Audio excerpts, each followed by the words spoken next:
Chapter 150. My goo mang doesn't like the smell of blood. Do you guys want to scram, or do you want me to do it? Before Leah could finish his sentence, a few of Nina's partners who did not dare to rush out just now tried to walk in from the boundary of Sandy's territory. They stopped after 2 steps and looked at Leah. Seeing that Leah just turned around and carried Goo Meng Meng back to the stove, ignoring them, they mustered up their courage to rush in and drag their injured family members away. Meanwhile, Nina, who was already scared out of her wits, could only allow one of her partners to carry her away. Her eyes were filled with shock and daze, as if she could not comprehend what had just happened. After Nina left, Sandy's territory was only left with her family, Goo Meng Meng, Leah, and that half-orc female who had accompanied Nina over like a maidservant. Goo Meng Meng looked at the half-orc female and said, "Your master has already left, why aren't you leaving?" That female bit her lower lip and seemed very nervous. She hesitated for a long time before opening her mouth and asking timidly, "Can I stay behind with you guys?" "Oh." Goo Meng Meng raised her brows and asked, "Aren't you Nina's friend? It's not suitable for you to stay with us." That female shook her head like a rattle drum and said with misty eyes, "Nina and I are not friends. It's just that she is a complete female and I am just a mere half-orc female like Sandy. If I don't listen to her, I will be bullied by her. I don't want to be bullied anymore. I beg you, let me stay by your side, can you?" Goo Meng Meng did not know much about the people of Saint Nazaire, so she looked at Sandy and asked for her opinion. Sandy tugged at Goo Meng Meng's hand and looked at her with a slightly pleading gaze. She probably felt a kinship with this half-orc female. Goo Meng Meng thought that it was better to have one more friend than one more enemy. Since she had taken the initiative to show her kindness, why should she reject her? Moreover, although this female had always been by Nina's side, she had not done anything to harm Sandy other than to protect herself. Since Sandy had already begged for mercy, what else could she not agree to? So Goo Meng Meng stretched out a hand towards the female and said, "Hello, I am Goo Meng Meng." That female held on to Goo Meng Meng's hand with both her hands, then knelt down and prostrated on the ground. This posture was exactly the same as when Nina's partner begged Leah for mercy. Goo Meng Meng was taken aback. She wanted to pull the female up, but realized that she could not support her weight at all. She pulled twice but the female did not budge at all. Goo Meng Meng asked, "What are you doing? Get up, get up." Leah placed his hand lightly on Goo Meng Meng's shoulder and smiled sideways. "She is expressing her loyalty to you. You can touch her head and she will get up." The corners of Goo Meng Meng's lips twitched. Why was making friends like training a dog? What loyalty and disloyalty, but seeing that female sprawled on the ground and refused to get up, Goo Meng Meng had no choice but to pat her head, accepting her loyalty. That female looked up with a face full of tears. She looked at Goo Meng Meng gratefully and said, "My name is Maya. From today onwards, I am yours." Goo Meng Meng's temples throbbed. "From today onwards, I am yours." Why did this sentence sound so awkward? "Maya, the relationship between friends is equal. I am not above you, so you don't have to do this."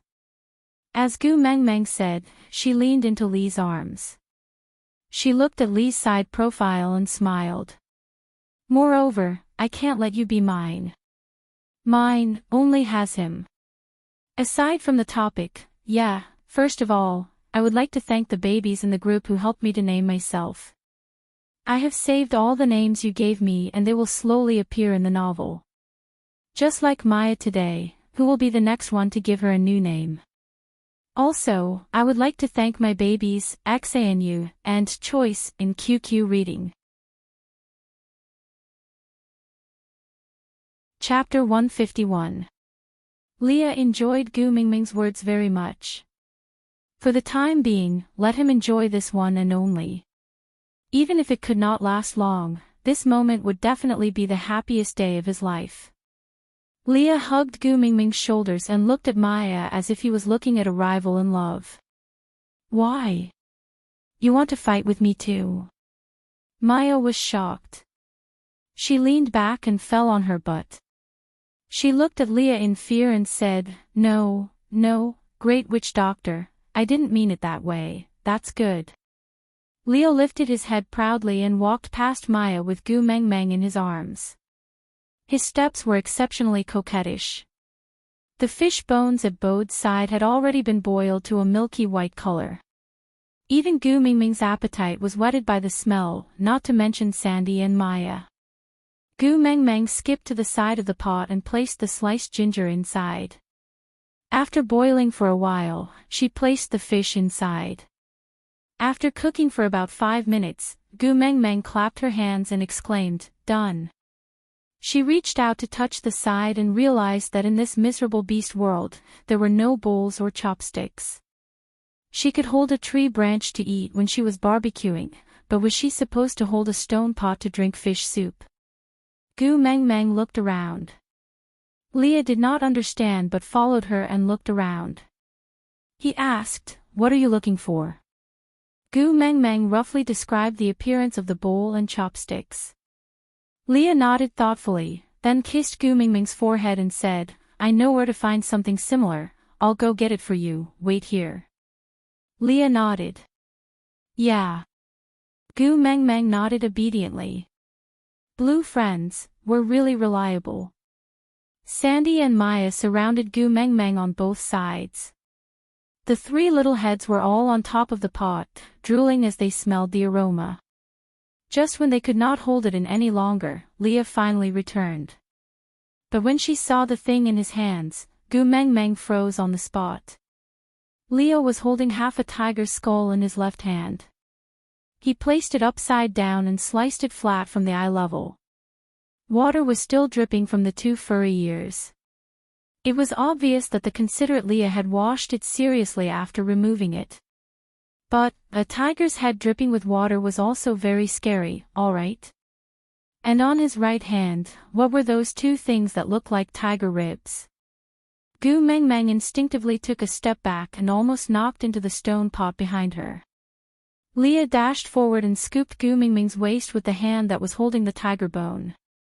She fell into Lee's arms. You promise not to let me worry, Leah said sternly. Gu Mengmeng was so speechless that her teeth were chattering.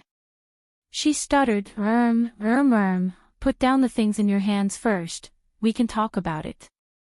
Leah did not understand, but did as he was told. Gu Mengmeng looked at the half a tiger's skull and ribs that Leah had placed at the side. She pulled Leah a few steps to the side before saying, Don't tell me you want me to eat with that thing. Leah looked at Di Hu's head, and then nodded sincerely. Gu Mengmeng stumbled and fell into Lee's arms. She twisted her body and muttered, Can you not be so curious? That's too scary, I don't dare to use it. Leah suddenly smiled and stroked Gu Mingming's little head that was rubbing against his chest. He comforted her, It's just food, don't be afraid. Gu Mengmeng wanted to cry but had no tears. She roared in her heart, Can you not say such scary words with that expression of God loving the world? Aside from the topic, regarding the matter between Gu Mengmeng and Leah, don't worry too much. Lee's status as the official CP would not be shaken. Leah and Gu Mengmeng were at most ambiguous. It was impossible for them to become partners. Leah had more scenes at the moment because Gu Mengmeng liked him now. Wait till, I can't say it. Just continue watching. You will know when I hide and pretend to be Mr. Automatic Update. Chapter 152. Leah could tell that Gu Mengmeng was really scared, so he hugged her and said, If you don't like it, then we won't use this. Let me think if there are other similar things. Gu Mengmeng immediately shook her head. She did not dare to count on Leah to think of a solution, or else who knows what head he would bring over later. Gu Mengmeng looked around and suddenly had an idea. She pointed at the tree branches that Bode had brought back to make firewood and said, this, we will use this. Leah followed Gu Mingming's little hand and looked at the tree branches that were no thicker than Gu Mingming's arm with a confused face and asked, this? Gu Mengmeng nodded her head heavily and said, yes, this. Gu Mengmeng ran over as she said and gestured for Leah to help her cut out a branch that was about 10 centimeters thick. Then, she dug out the wood core and turned it into a very retro and simple wooden bowl. But the modern wooden bowls were all oiled and this simple one would definitely be permeable and there would be wood shavings if used directly. So, Gu Mengmeng directly plucked 2 large leaves from the tree and placed them on the bottom of the bowl. Then, she used another bowl to fill the bowl with fish meat and soup. Gu Mengmeng was used to taking care of others and just as she was about to pass the fish soup to Sandy, she was carried away from the pot by Leah and found an empty place to sit down. Leah was still in his half-orc form, using his large tail as a personal sofa for Gu Mengmeng while he sat cross-legged with one leg bent. His elbow was placed on his bent knee and he looked sideways at Gu Mengmeng, admiring the way she ate. Gu Mengmeng used 2 thin tree branches as chopsticks. Although it was not easy to use bent branches, it was still better than tiger ribs. She picked up a piece of fish meat and sent it into her mouth. The texture was dense and sweet. After eating a few roasted meat, this fish meat soup was like a refreshing stream. Gu Mengmeng used her chopsticks to pick up another piece and send it to Lee's mouth, saying, try it, the taste is not bad. Leah placed the tip of his nose in front of the fish meat and smelled it. Then, his lips curled up in his mouth that looked like he was going to eat the fish meat, brushing past Gu Mingming's chopsticks and kissed her lips. This kiss was very light but it messed up the rhythm of Gu Mingming's heartbeat. Everyone was watching. But Leah did not care about how others looked at him. He just looked at Gu Mingming's mouth tenderly and licked his lips. Indeed, very delicious. Gu Mengmeng pursed her lips and smiled faintly. She lowered her head and sent the fish on her chopsticks into her mouth. She did not dare to look at Lee's eyes and could only eat the food in her bowl secretly. She didn't even know when the food in the bowl was gone, because her ears were filled with the sound of her own heartbeat. Leah took over the empty bowl and asked, do you want more? I'll help you get a bowl. Gu Mengmeng shook her head shyly and said, no need, I'm full. Leah frowned, his heart aching that his Mengmeng only ate so little every meal. The food that he had spent so much effort to cook ended up in Sandy and Maya's stomachs. After thinking for a while, Leah whispered into Gu Mingming's ear, but I'm still hungry.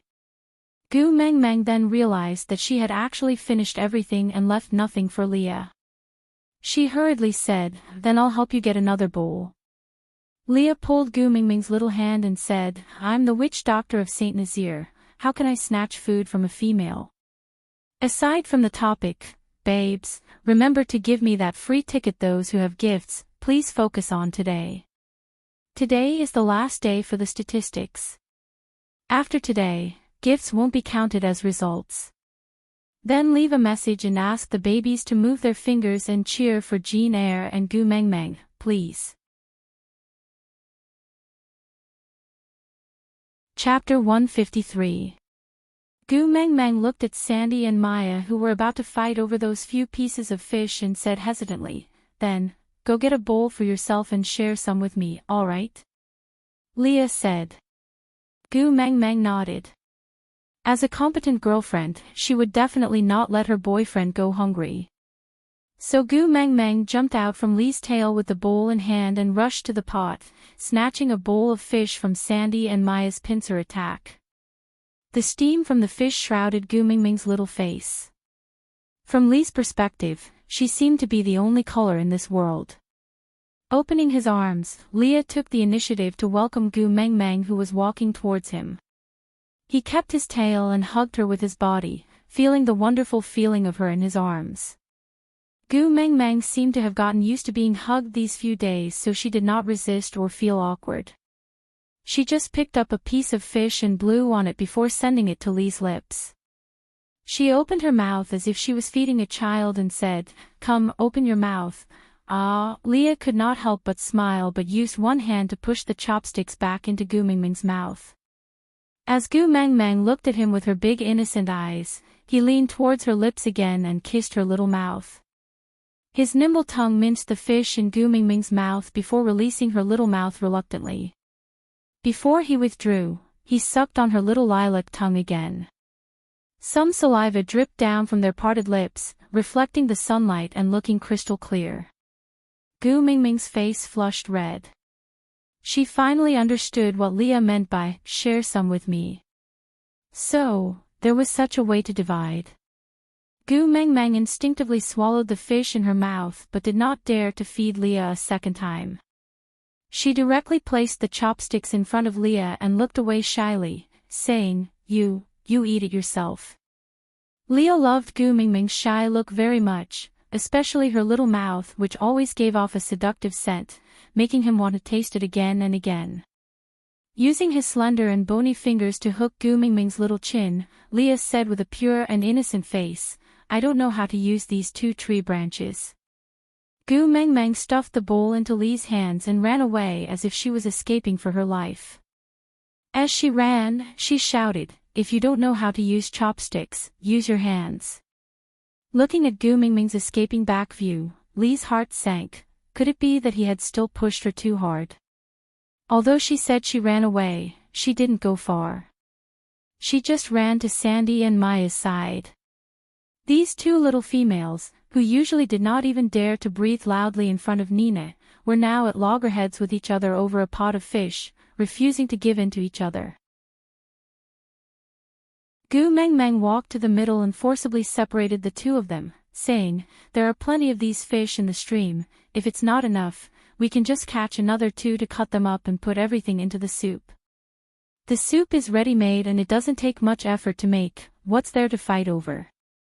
Maya's understanding of Gu Mengmeng was that Gu Mengmeng was the one who beat Nina up, and she had always been the one being stepped on by Nina. So towards Gu Mengmeng, she desired and feared her. Now that Gu Mengmeng had spoken, she naturally did not dare to fight over it. Moreover, they were eating the ingredients found by Sandy's partner. Even if she was a female, she would not dare to snatch the food away from Sandy's partner. So Maya obediently took a step back, then looked at Sandy seriously and asked, "Sandy, can I let Nissan in? I want him to help me catch a few more water shuttles so we can eat together."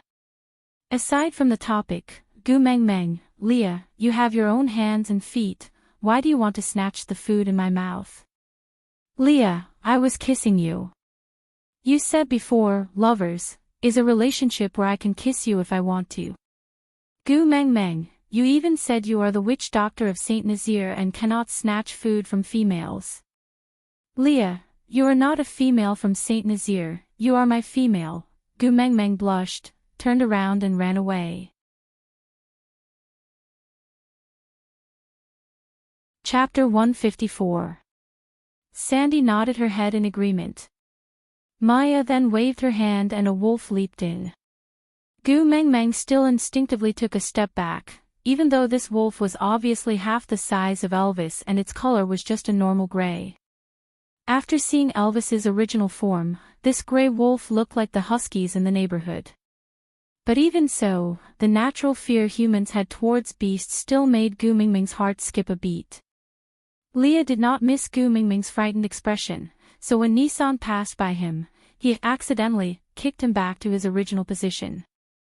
Leah stretched his back and stood up, calling out to Bode, "The females don't have enough food, follow me to help them catch some food." Bode suddenly felt the glory of a leopard's life. He was actually not ordered around by Gu Mengmeng. He was so happy, he did not know why, but he just felt like he could straighten his back. Bode followed behind Leah all the way to the stream. When he passed by Nissan, Leah only gave him a look and Nissan followed behind Leah without any hesitation. Lee's lips moved slightly, but Gu Mengmeng naturally did not know what he was saying as they were too far apart. But the other males present heard it clearly. Lee's instruction with a devilish smile was, no one is allowed to show their original form in front of Gu Mengmeng again. Gu Mengmeng took advantage of the free time and asked Sandy to order her partners to learn from Leah to make bowls and chopsticks of all sizes using wood. She chose a piece of wood that was as thick as Gu Mengmeng's waist, dug out the middle and made 2 small holes in symmetrical areas. Then, she tied some vines to it and it became the simplest water bucket. Luckily, the males in the beast world had strong hands-on skills. Although it was not as beautiful as Lee's, it at least had the basic functions. It did not look good, but it was fine as long as it could be used.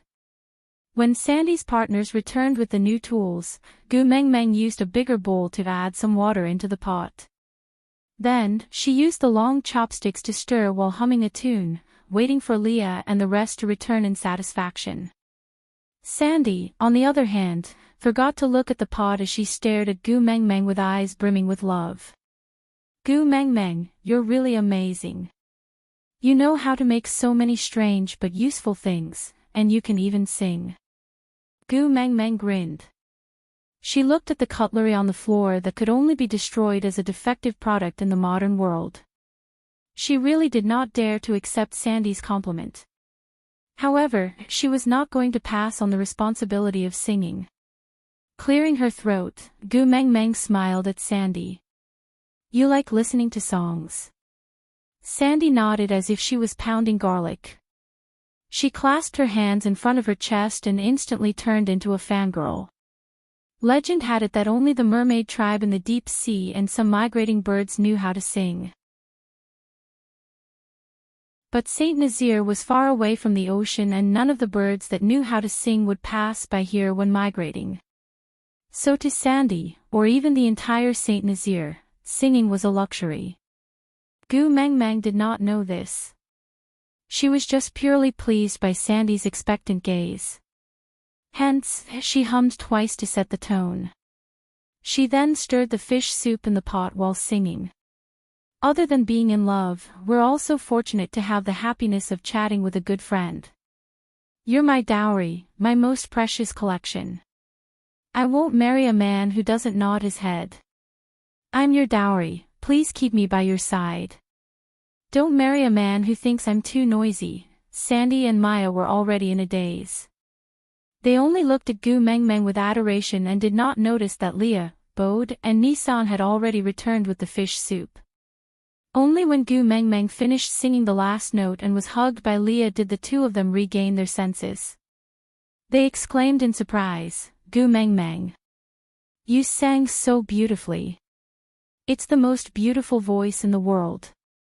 Aside from the topic, the song that Gu Mengmeng was singing was called Dowry. It was sung by Gui Jing and it was rather nice. Then, I would like to thank my precious, prodigal son Forever Alone, and our precious Xian from QQ Reading. With your support, this novel could achieve such results today. Once again, I would like to thank everyone for voting and leaving comments for me these few days. Thank you, thank you. Chapter 155. Gu Mengmeng did not reply to Sandy. Please forgive her, she was a person who prioritized love over friendship, a person who only cared about the opposite sex. Moreover, she and Leah were already in the honeymoon phase, so she could only see Leah. She believed that Sandy would understand. You're back, it's been hard on you. Gu Mengmeng held Lee's neck and kissed him on the cheek. Lee's expression softened, but he still could not hide his disappointment. You sang really well, it's a pity. I couldn't listen to the whole thing. Gu Mengmeng smiled with her eyes squinted. It's nothing, isn't it just singing? If you want to listen, I can sing for you every day. Leo raised his brows and smiled. He kissed Gu Mengmeng's cheek. I'm looking forward to it. Gu Mengmeng saw that Leah clearly wanted to listen to her singing now, so she did not reject him.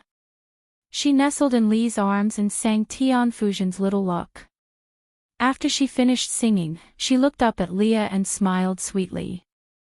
Leah hooked Gu Mengmeng's chin with his fingers and covered her lips with his. After kissing for a long time, he called out in a slightly hoarse voice. Gu Meng Meng, Gu Meng Meng, Gu Meng Meng, Gu Meng Meng looked at Leah in a daze. Since when did Leah stop calling her by her full name? Suddenly calling her like this made Gu Meng Meng feel uncomfortable. And this feeling of unfamiliarity pounded against her heart, messing up the rhythm of her heartbeat. I'm calling your name very seriously. Leah kissed Gu Meng Meng's forehead again. Then, he whispered in her ear, because I know that meeting you is the luckiest thing that has happened to me in my entire life. Gu Meng Meng felt a sweetness in her heart. She could not help but laugh. She hugged Leah back and patted his back gently. It's just lyrics, don't take it too seriously. Many lyricists are just forcing themselves to write new lyrics. They don't have any real content. Leah did not say much. He just kissed Gu Meng Meng's lips again. I'll go cook some fish for you guys. Gu Meng Meng was a little surprised. Leah had always only cared about her, why was he suddenly so friendly to Sandy and Maya? When she turned back, she saw Bode's face was flushed with grievance. He took the initiative to take the bowl that Gu Meng Meng used just now and helped her to fold the new clean leaves. He passed it to her and said, I don't find you troublesome anymore. You're good, you're good. Ha! Gu Meng Meng was at a loss. Did they all take the wrong medicine just to catch some fish? Sandy was very considerate. She walked over and said, they must have heard the song you sang for me and Maya. Gu Meng Meng, you're so nice. You must be singing this so that Leah won't dare to bully us in the future, right? Gu Meng Meng really wanted to say that it was just a misunderstanding, but since it was already like this, Gu Meng Meng decided not to explain further. After all, Yu Sijin's story was a lesson to be learned. Leah improved on Gu Meng Meng's foundation and the taste of the fish meat was even more delicious. Gu Meng Meng, who was already full, also ate another bowl of fish. Only then did Leah carry Bode's washed stone pot and carry Gu Meng Meng back in satisfaction. Gu Meng Meng was still carrying a big bowl in her arms. She had snatched it back for Elvis when the fish Leah cooked was just out of the pot. Under the setting sun, Lee's silver hair was dyed with a faint afterglow. It appeared to be a mysterious color between pink and purple. The gentle breeze blew some strands of hair away. From Gu Meng Meng's angle, the words otherworldly were clearly written on the side of Lee's face. As she stared at him, she fell into a deep sleep.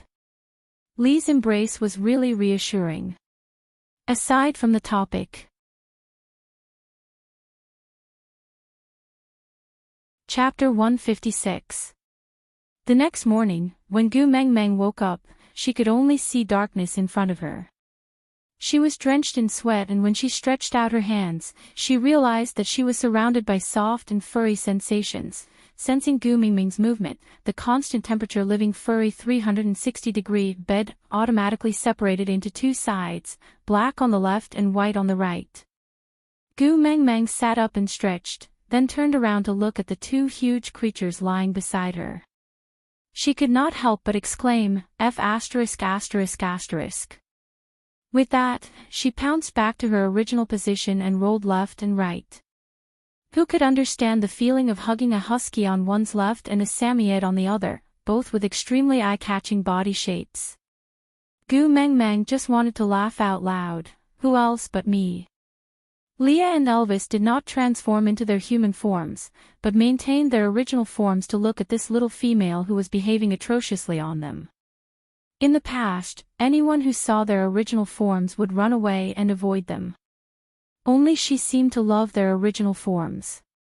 And after yesterday's incident, Leah clearly knew that Gu Meng Meng did not have a special fetish for male original forms, because when Nissan appeared in his original form in front of her, her reaction was obviously fear. Elvis looked at Gu Meng Meng's unbridled look and felt warmth in his heart. The corners of his lips curled upwards, revealing a smile. But, damn it, he was in his original form now. His smile directly scared Gu Meng Meng. Seeing Gu Mingming's face suddenly turning green, Elvis and Leah instantly transformed into their human forms and supported her with concern. What's wrong? Why is your face suddenly so ugly? Are you feeling unwell anywhere? Gu Mingming's face once again turned red at an unimaginable speed. Damn it! Both of you are not wearing any damn clothes. Gu Mengmeng already felt that her nasal cavity had received a serious blow, and 2 warm currents flowed down her nose. Gu Mengmeng turned around immediately and stammered, beast skin dress, wear it properly. Elvis and Leah looked at each other and shook their heads helplessly. Elvis turned around and went into the depths of the cave to retrieve the beast-skin dress, while Leah walked behind Gu Mengmeng seductively, swaying his hips and swaying his hips. He hugged her from behind and bent down slightly to accommodate her height. His lips were less than a millimeter away from Gu Mingming's earlobe. He huffed and said, "You're the only one here, why are you wearing that?" Gu Mingming's heart was beating like a drum and she felt like steam was coming out of her face. He gulped and said, I can't take it. I'll have a nosebleed." Lee's slender and fair fingers brushed past the area below Gu Mingming's nose. His fingers were indeed stained with a bewitching shade of red. He licked it with the tip of his tongue and swallowed that fishy sweetness. Leah said meaningfully, "Can I help you clean it up?" Gu Mengmeng did not forget how Leah cleaned her nosebleed in the stream. Once was enough, her little heart could not take a second round. So she hurriedly waved her hands and said, "No need, no need. Quickly wear the beast-skin dress and my nosebleed will stop." Leah chuckled and lifted Gu Mingming's chin to raise her head to prevent her nosebleed from worsening. But when Gu Mengmeng raised her head, she met Lee's eyes, who was standing behind her and looking down at her. Leah, who was topless, had the lazy look of someone who had just woken up in the morning and an ambiguous smile that belonged exclusively to Gu Mengmeng. He kissed her forehead lightly and said, "Good morning, my Gu Mengmeng. Aside from the topic, thank you to the little darling seeing deer in Han Shi and loving rainy days who tipped me in QQ bookstore. Thank you to all the little darlings who helped me leave messages and update various statistics during the PK period. When I know the results of this PK, I will inform everyone immediately. Regardless of success or failure, the process of us working hard together is extremely precious to me."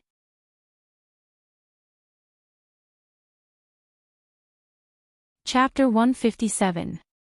With Elvis's hearing, he naturally heard everything that happened outside. But other than acting as if nothing had happened, he had no other choice. Being able to see her the moment he woke up in the morning was already enough for him.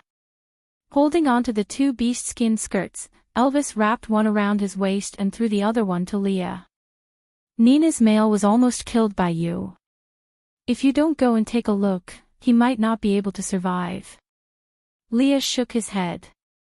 Leah took over the beast-skin dress reluctantly but did not wear it. Instead, he wiped Gu Mingming's nose to clean her little face. Then, he did not care about the nosebleed staining his beast-skin dress, making him look like he was on his period. "Mengmeng doesn't like Nina," Leah said as he tied the beast-skin dress. "I don't like what Mengmeng doesn't like either." Elvis remained silent and sighed, "I don't like her either." Suddenly, the 3 of them looked at each other and laughed. Gu Mengmeng obediently helped Leah tie the beast-skin dress and tried her best to ignore the blood stain that seemed to be caused by her period. She patted Leah lightly with her little hands and gestured for him to sit down. Leah obeyed. Gu Mengmeng tore a strip of beast skin from the side and bit it in her mouth. Then, she used her hands to gather Lee's silver hair and tied a strand of hair from each side of his ears together. Then, she twisted it inwards and a simple hairstyle was formed. Gu Mengmeng walked to Leah to take a look and nodded in satisfaction, saying, "I was thinking yesterday that this hairstyle would definitely suit you. It's not too deliberate and it can still display your outstanding beauty. You're so handsome." Leah had never cared much about his hair, but after Gu Mingming's praise, Leah felt that his hair was really not bad. With a smile, Leah tapped Gu Mingming's little nose and said, "I know you're the softest, you don't have to flatter me like this. I'll go and treat Nina's partner. After all, he's from Saint Nazaire and as a witch doctor, I won't leave him to die." Gu Mengmeng also felt that her flattery was a little exaggerated, but beauty is in the eye of the beholder. She could praise her own boyfriend however she wanted, right? Who could control the subjective thoughts of a young girl in love? Leah stood up and held Gu Mingming's little hand reluctantly, saying, "I know you don't like Nina, so I won't bring you along. I'll ask Elvis to pluck some fruits for you later to fill your stomach. I'll bring you a water shuttle when I return, alright?" Gu Mengmeng thought about Elvis's shocking culinary skills and nodded her head in understanding. "Alright." Leah held Gu Mingming's little hand and kissed it before turning and leaving. Only Elvis and Gu Mengmeng were left in the cave and the atmosphere became awkward. Gu Mengmeng cleared her throat and said, I'm going to the stream to wash up, do you want to come along?" Gu Vis nodded and carried her and walked towards the river. He up. When she reached the stream, Gu Mengmeng realized that she was wearing a different set of clothes from the one she had worn last night. She tilted her head and asked, "These clothes, Alice?" That. The second half of Gu Mingming's sentence was stuck in her throat and turned into an "oh." After answering, Gu Mengmeng did not dare to look back at Elvis. She just squatted down beside the river and splashed some cold water on her face. There was a strange uneasiness in her heart, but she could not pinpoint what it was. There was a voice in her heart that kept praying for Elvis to not open his mouth. But it was obvious that Gu Mengmeng did not burn enough incense usually, so the deities did not have the intention to protect her. "Have you considered the matter we talked about the last time?" Elvis finally opened his mouth. The previous question he asked was just 3 words. "What about me?" Aside from the topic, this is the last update for today. We'll resume our normal updates tomorrow and wait for the editor to inform me of the PK results. If we pass this round of PK successfully, there will be a 2-piece session and a new round of explosive updates. During this period of waiting, we'll resume our normal schedule of 2 updates a day.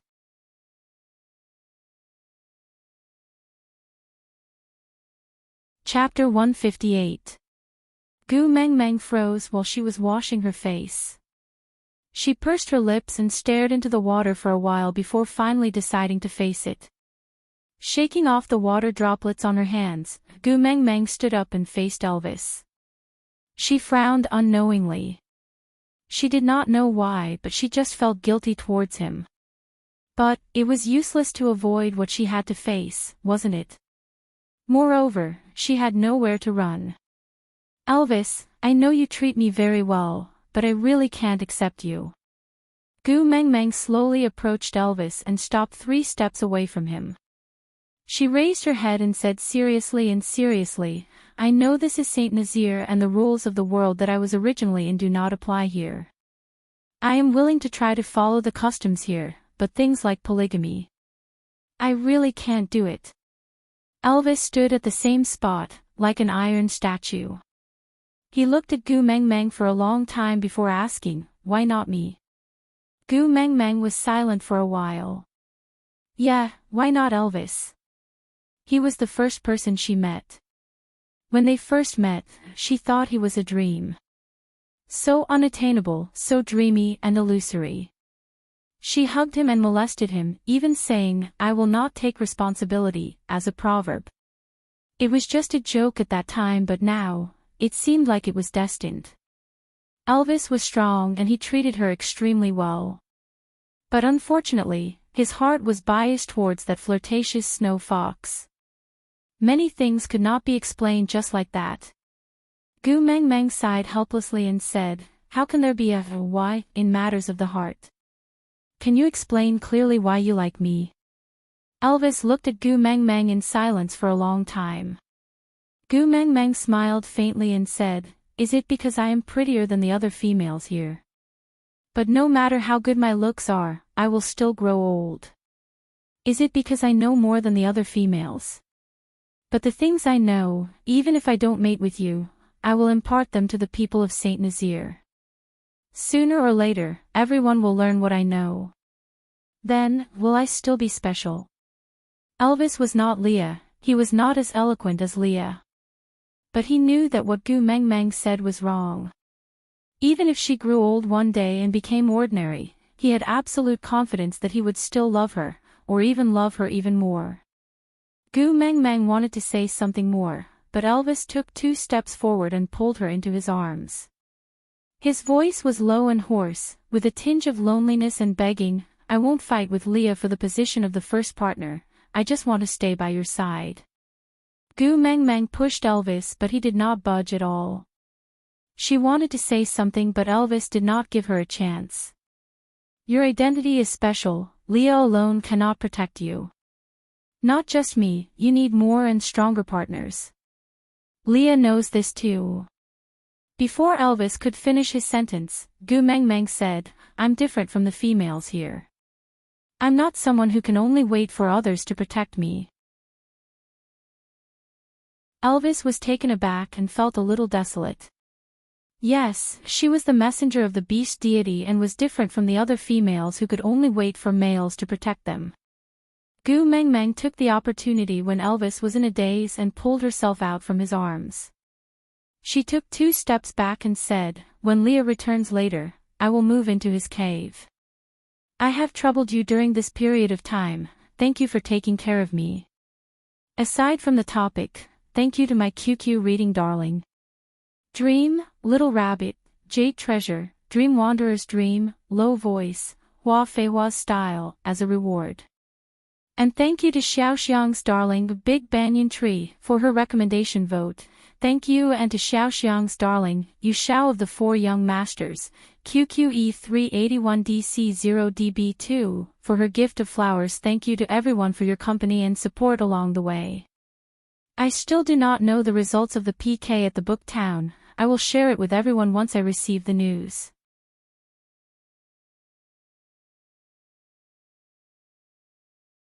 Chapter 159. Elvis's spine stiffened and his blood seemed to have frozen in that instant. He could not breathe for a long time and could only stare at Gu Meng Meng fixedly. That pair of eyes that were as clear as a deer's were filled with determination and determination. Elvis knew that this expression was not just a female's willful and angry words. She was really going to leave his life. The left side of her chest stopped for a long time before a deafening sound rang in Elvis's ears. His eyes were bloodshot and his vision blurred. Turning around resolutely, Elvis only said one sentence, you don't have to leave. Then, he left with big strides. Looking at Elvis's back, Gu Meng Meng felt like she was about to be swallowed by guilt. Rejecting someone was really a stressful thing. Gu Meng Meng only hoped that she would not have to do it a second time in this lifetime. She swore that she would never be envious of the school bell being confessed to 8 times a day and that rejecting someone was as easy as chewing potato chips. What did Elvis mean when he said she didn't have to leave? Was he going to let her stay in the cave? That was not good. Rejecting someone and still asking them to leave without a penny. How shameless was that? Gu Meng Meng felt that she could not do such a thing, so she decided to pack her things first and move to Li's place when he returned. Returning to the cave, Gu Meng Meng looked down at her aching feet. She finally understood why Leah and Elvis always carried her every time she left the house and almost never let her walk on her own. Their thoughtfulness was because she was too slow and only realized it now. Looking around, Gu Meng Meng's vision was limited and she could only see less than 10 square meters around the entrance of the cave. Any further in and it was pitch black. If Gu Meng Meng went in, she would be blind with her eyes wide open. However, when he thought about it, he had transmigrated here while swimming. The only thing that belonged to him was probably the bikini that he had bought from the salesperson to coincidentally meet a senior from the swimming club. So there was really nothing much to pack. Gu Mengmeng wore the bikini and then put on the clothes that Elvis made for her. Yeah, there was a protective cover all over and it was indeed much safer than being in a vacuum. Gu Mengmeng patted her hands in boredom and paced back and forth at the entrance of the cave, waiting for Leah to return. She prayed silently in her heart, hoping that Leah would return earlier than Elvis so that it would not be too awkward. But after waiting for a long time, the sun had already set and Leah was still not back. Furthermore, Elvis did not return. The cave in the night was still very frightening. It was all because of this damned territorial awareness. As the leader of Saint Nazaire, Elvis lived in the largest territory. Not to mention neighbors, there was not even a bug in the surroundings. At this moment, the only thing that could accompany Gu Mengmeng was her blurry shadow that was illuminated by the silver moonlight. Other than the sound of the wind, she could only hear her own heartbeat. The longer she waited, the more flustered she got. Elvis and Leah had never left her alone like this before. Could it be that Leah had gone to heal Nina's partner but Nina did not appreciate his kindness and allowed her other partners to attack Leah instead? Thinking about this, Gu Mengmeng's mind was already filled with the image of Leah lying in a pool of blood, barely breathing. Standing up abruptly, Gu Mengmeng did not care about the pain in her leg and ran toward Sandy's house. She did not know where Nina's house was located so she could only ask Sandy for help. After running for a short distance, she saw a pair of green eyes staring at her in the dark. She staggered and fell to the ground. She took a few steps back in fear, only to realize that her legs and hands were jelly. In the face of such danger, she did not even have the ability to escape. She could only watch as the pair of green eyes slowly approached her, step by step. Aside from the topic, that, babies, let's make a deal, we won't send razor blades.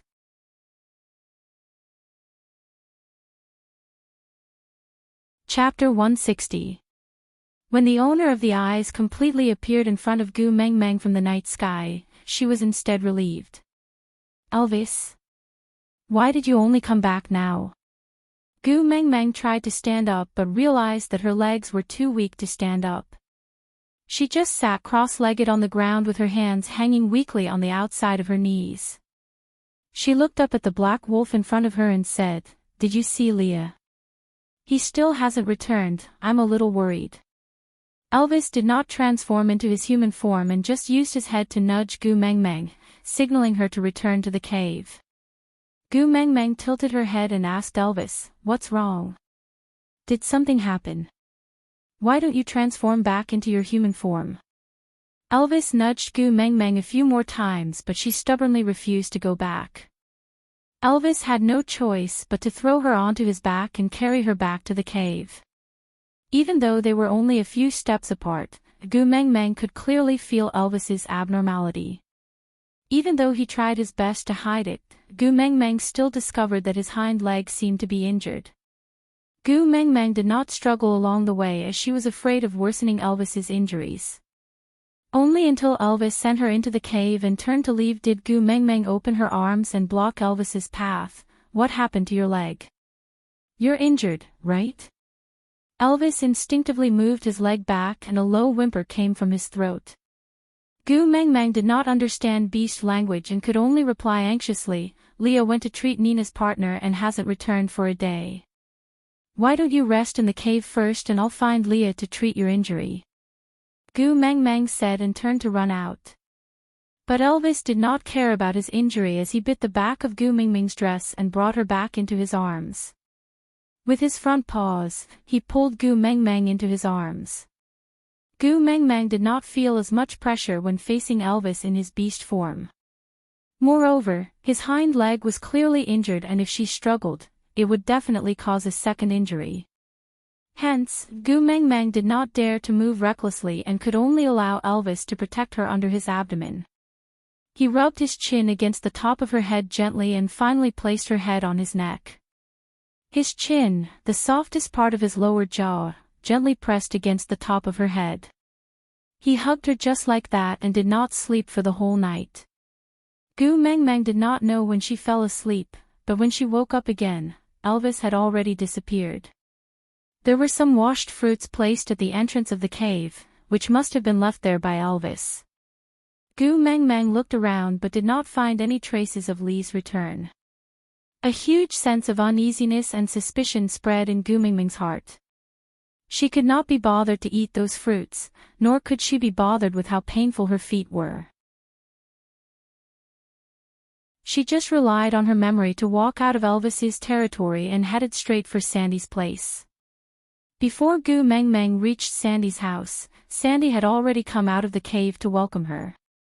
Her eyes were bloodshot and red. It was obvious that she had been crying. "You." Gu Meng Meng could not make a request in Sandy's current state, so she asked with concern, "What happened? Did Nina bully you again?" Sandy shook her head. The tears that she had finally stopped started to fall again. She held on to Gu Mengmeng's little hand and stared fixedly at her with her tear-filled eyes. Biting her lower lip, she could not say a single word.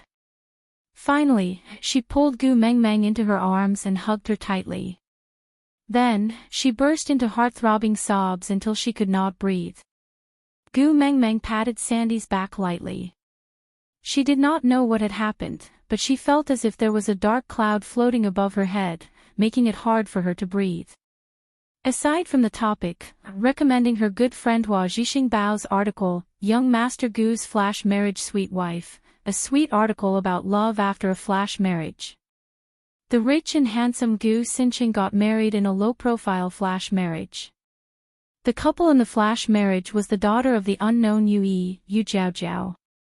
Everyone said that Yu Jiaojiao received this honor because she saved the Milky Way galaxy, but they did not know that their fates were already intertwined 2 years ago.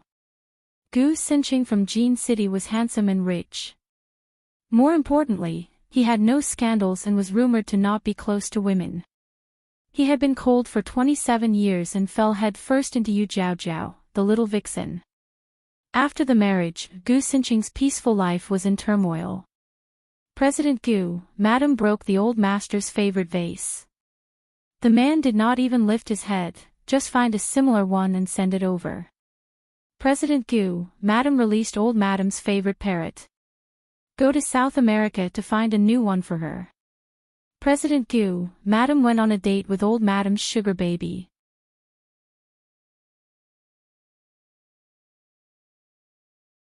Chapter 161.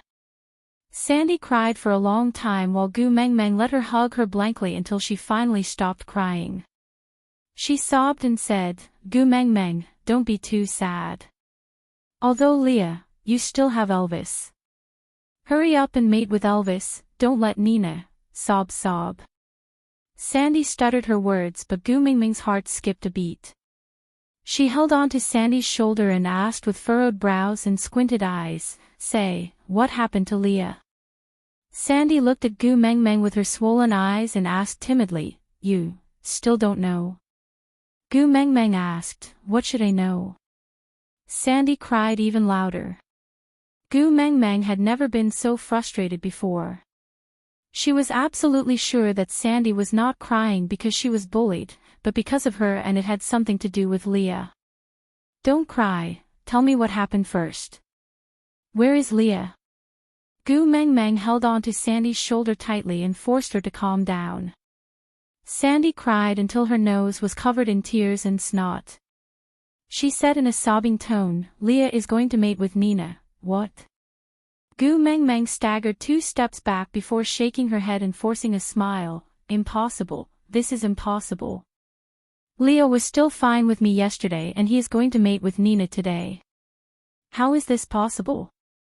"It's true, the entire tribe knows about it." Gu Meng Meng had long let go of Sandy's shoulder but she was still standing at the same spot, crying loudly with Gu Meng Meng's support. Gu Meng Meng's head was buzzing and she could not think straight. She could not figure out why Leah would do this. Gu Meng Meng held on to Nina's arm and resisted the tears in her eyes. "Bring me to Nina's house." What do you want to do?" Sandy held on to Gu Meng Meng's hand and said, "Elvis is not by your side now, it's too dangerous for you to go there alone. What if What if? Gu Meng chuckled and said, what if? Would Leah still do anything to me? Sandy pursed her lips and did not reply, but from her expression, one could tell that this was what she was worried about. Gu Meng did not care so much and pulled Sandy out. Although Bo did not like Gu Meng ordering him around all the time, he had received many favors from Gu Meng. Now that Gu Meng had dragged Sandy along, he could not just stand by and watch. So Bo carried Sandy on his back and carried Gu Meng in his arms with the other hand. With a dark face, he said, I will send you over. Gu Meng could not divert her attention to thank him. She just wanted to find Leah quickly and bring him back. Bo's speed was very fast and he arrived at the outskirts of Nina's territory in no time. He placed Sandy and Gu Meng down and said, I can only send you up to here. If anything happens, just shout out loud and I will go in and save you. Gu Meng was not in the mood to listen to Bo's instructions, so she ran towards Nina's cave barefooted. Before he reached the door, he saw Nina strutting out of the cave with Leah beside her. Gu Meng ignored Nina and looked straight at Leah. She tried her best to smile and said, Leah, you did not return home for a day. I was very worried about you. Leah, I am here to fetch you. Let's go home. Leah stood at his original spot and maintained his elegant yet distant smile. He looked at Gu Meng and replied, I think, I can't go with you anymore. Aside from the topic, thank you to QQ Readings, Girls Future, and Last Sight for their tips. Then, because I am going to start my Leah plot, I will be lurking in the QQ group and pretending to be dead for the next few days because I am afraid of being beaten up. I will only appear when I give out meat to everyone a few days later.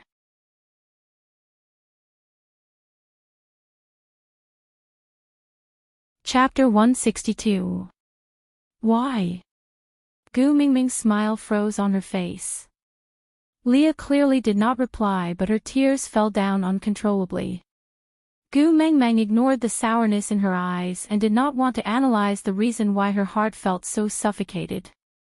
She just wanted to call Leah back with the brightest smile. But Leah stood at the same spot and did not move an inch. He was still smiling gently and replied, Gu Meng, it's almost winter.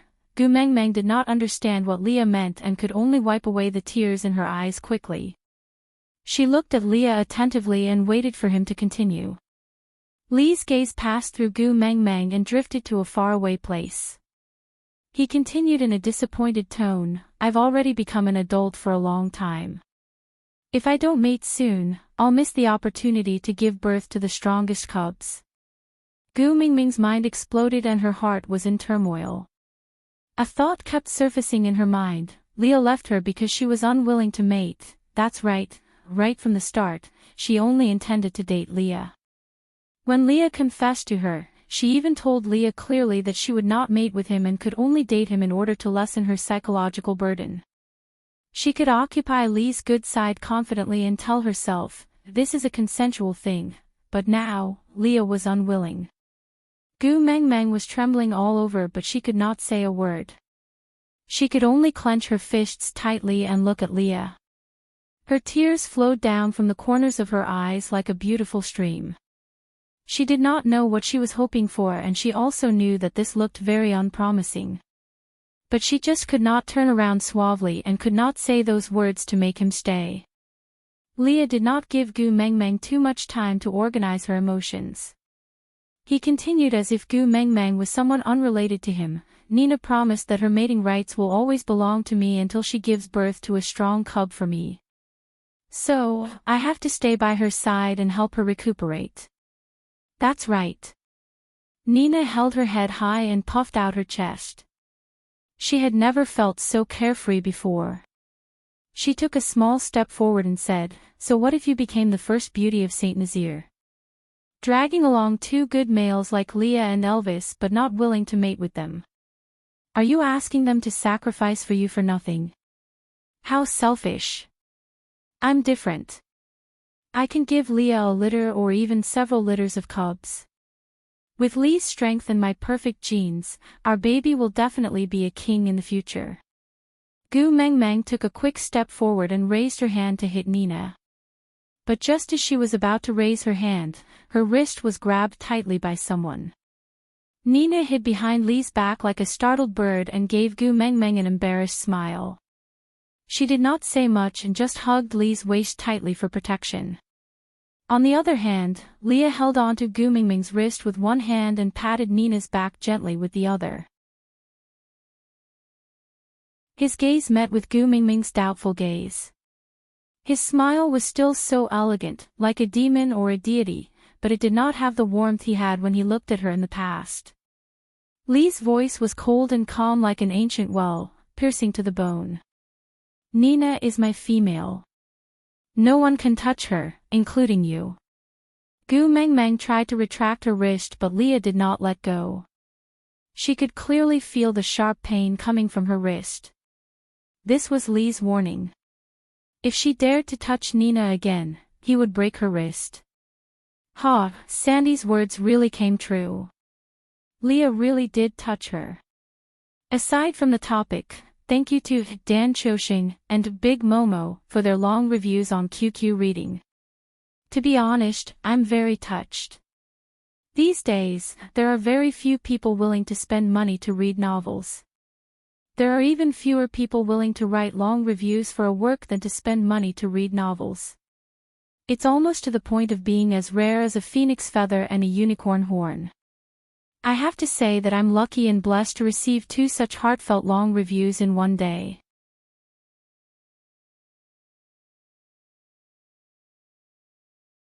Chapter 163. What if I hit her? What do you want? Kill me. Gu Mengmeng clenched her teeth and raised her head stubbornly. Damn, someone snatched her boyfriend and still dared to show off to her. If she could bear with this, she, Gu Mengmeng, should be able to ascend to heaven and become a bodhisattva. Leah shook his head and said, I won't. Gu Mengmeng's eyes brightened with a tinge of anticipation. Leah continued immediately, with me around, I won't let you hit her. Gu Mengmeng smiled bitterly and nodded, indicating that she understood. Leah then let go of her hand and stood in between her and Nina, not giving her any chance to hurt Nina. Good, very good. Gu Mengmeng took a step back and used her other hand to support her numb wrist. She looked at Leah and said, since I know that you are safe and sound, I can rest assured. Even if you are not with me, I still wish you happiness. With that, Gu Mengmeng turned around and moved her feet with difficulty, step by step, back to where she was. Nina's words were like a thorn, piercing straight into Gu Mengmeng's heart. Every time her heart beat, the sharpness would penetrate deeper. Gu Mengmeng, you are so selfish. You can't give a promise, so what right do you have to dominate Leah? Her footsteps were heavy, as if she was dragging the entire world. Just 3 to 5 steps, Gu Mengmeng already felt that she had exhausted all her energy. Can't stop, can't stop. Gu Mengmeng kept shouting to herself in her heart. She didn't want to part with good intentions, she didn't want Leah to remember her begging for pity in a weak and pathetic state. She didn't want it. Gu Mengmeng bit her lower lip tightly, trying to hold back her developed tear glands. She clenched her fists tightly and hung them by her sides, not allowing herself to show the action of wiping her tears. She thought that as long as she did that, no one would know that she was crying. But she forgot how sensitive the senses of males in the beast world were. Her first tear was seen clearly by everyone present. Xiao Meng. Just as Gu Mengmeng was about to give up, someone held her shoulders. Gu Mengmeng looked up but could not see what the person in front of her looked like. But, in the entire Saint Nazaire, only Elvis would call her Xiao Meng. Gu Mengmeng bit her lower lip and could not say a word. She felt that her throat was dry and tight and she could not make a sound. Elvis carried Gu Mengmeng in his arms, one hand supporting her butt and the other on her back. He patted her gently and let her lean on his shoulder. Elvis's voice was a little hoarse. Even though he tried his best to control it, he could not hide his heartache. After deliberating for a long while, Elvis only said one sentence, "It's all right, I'm here to bring you home." With that, Elvis carried Gu Meng Meng and turned to leave. Other than Gu Meng Meng, he did not even look at anyone else. Walking out of Nina's territory, Gu Meng Meng started to choke with sobs. By the time she reached Elvis's territory, Gu Meng Meng had already cried so much that she could not even make a sound. She could only open her mouth wide to let out a gasp, with tears flowing down her cheeks. It would be nonsense to say that Gu Meng Meng's crying was beautiful. Now, her nose was full of tears and mucus. She was as pathetic as she could be and as ugly as she could be. But even so, Elvis still felt an unprecedented heartache. It was as if something in his left chest was being torn apart by sharp claws and fangs, being gnawed away bit by bit until nothing was left. Aside from the topic, hello everyone, this is Mr. Automatic Update of Stored Manuscripts.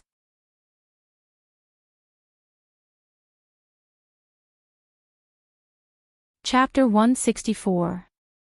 Even Gu Meng Meng herself did not know when she fell asleep. It was only when her throat was so dry that she had no choice but to open her eyes. Only then did she realize that her eyes were swollen like peaches and she could only open them a little. Elvis brought a cup of water to Gu Meng Meng's mouth and she took it without hesitation and started gulping it down in big mouthfuls.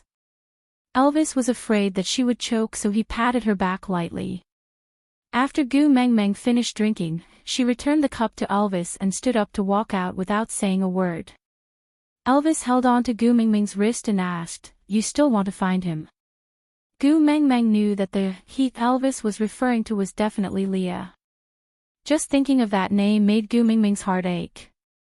She did not have the confidence to see Leah again and hear those heartless words again. So she shook her head in denial. Elvis heaved a long sigh of relief and the strength in his hand relaxed a little. He did not want to see Gu Meng Meng's heart-wrenching look again. Elvis took a step forward and hugged Gu Meng Meng in his arms, saying, "Your feet are all bruised and are not suitable for walking for now. Where are you going?" "I'll bring you there." Gu Meng Meng lowered her head to look at the bottom of her feet. There was a large patch of bruised skin with traces of blood seeping through it and it looked rather miserable. But why did she not feel any pain? Oh, perhaps there was a limit to the pain a human body could feel. It was all concentrated on her heart and she could not feel any other parts of her body. But Gu Meng Meng did not reject Elvis's suggestion. Her throat could barely open to speak after drinking water, but it was extremely hoarse. Every word that came out of her mouth felt like a small knife was slicing her throat. "I want to go to the lakeside, the place where I first met you." Elvis did not know what Gu Meng Meng wanted to do. In fact, he could not understand most of the things that Gu Meng Meng did. But to Elvis, as long as Gu Meng Meng did not cry, he had no opinion on what she wanted to do. So, Elvis took out a thicker piece of beast skin and wrapped Gu Meng Meng up. Although winter was not here yet, the weather had already turned cold and he could not let his Xiao Meng freeze. Gu Meng Meng did not resist and let Elvis do everything on her body. Gu Meng Meng, who had been as quiet as a rag doll, only reacted when Elvis carried her to the lake where they first met. Elvis's lips curled up slightly as he pointed at the surface of the lake. "That day, you were standing there with half your body in the lake. The water reflected on your face and you looked like a lost elf. I couldn't help but get close to you, but I was afraid to disturb you.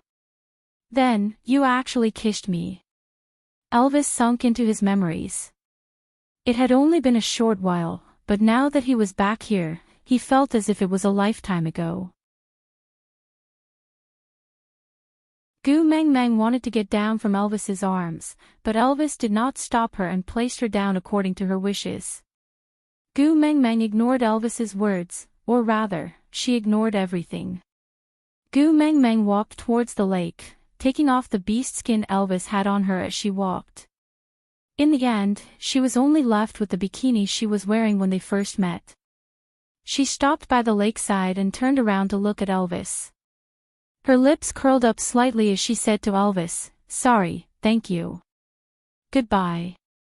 After saying that, Gu Meng Meng fell backwards, causing a huge splash. Gu Meng Meng curled up her body and held her breath, forcing herself to sink into the water. She wanted to go back, return to the place where she belonged. There was no bloody bonfire party, no twisted marriage values, no Elvis, no Leah. Aside from the topic.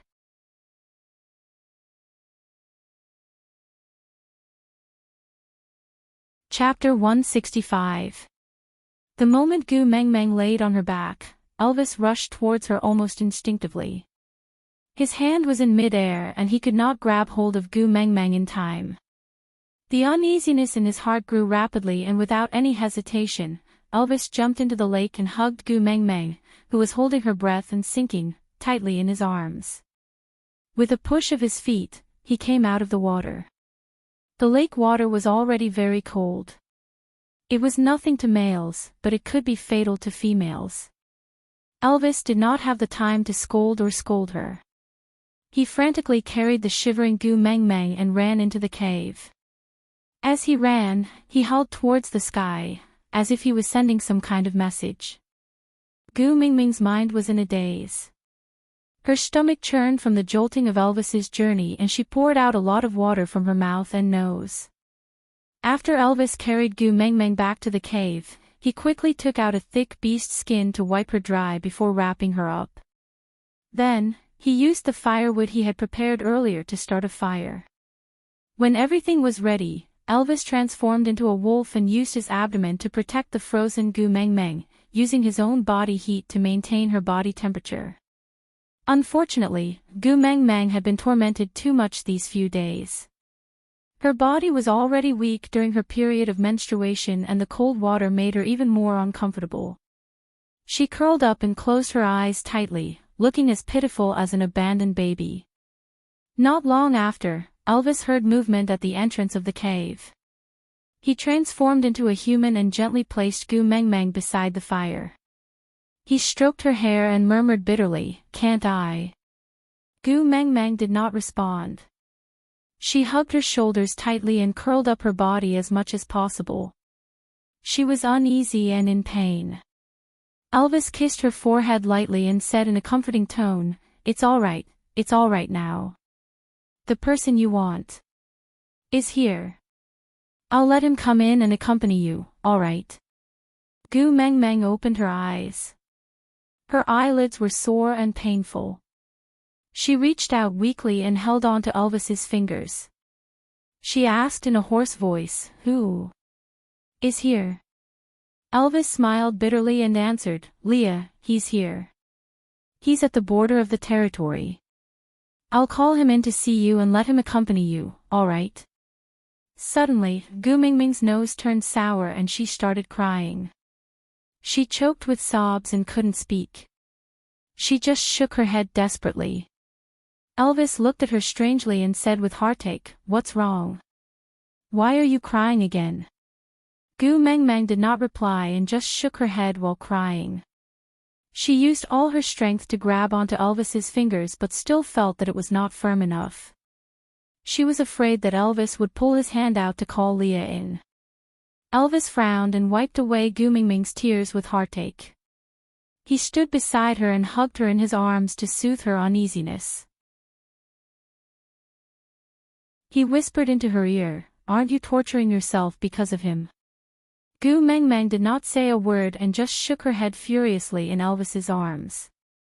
Elvis could not bear for her to be so agitated, so he tried asking, "You don't want to see him? Then, should I let him leave?" Only then did Gu Meng Meng calm down. She slowly loosened her grip on Elvis's fingers and continued hugging her shoulders, curling herself into a ball. Elvis sighed. He could never understand what Gu Meng Meng was thinking about. The only thing he could do was to follow her wishes. Since she did not want to see Leah, then so be it. Elvis walked out of the cave and saw Leah standing at the border of his territory. He asked, "You're not coming in?" Leah's gaze was empty and distant. He smiled bitterly and replied, "This place is no longer a place that I can enter as I please."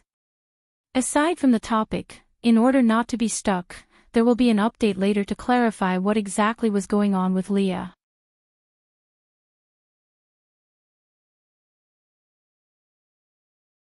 Chapter 166. Elvis remained silent and did not reply. Leah took a deep breath and took the initiative to ask, "She doesn't want to see me." Actually, Leah heard everything that Elvis said to Gu Meng Meng in the cave. He even heard her sobbing and shaking her head clearly.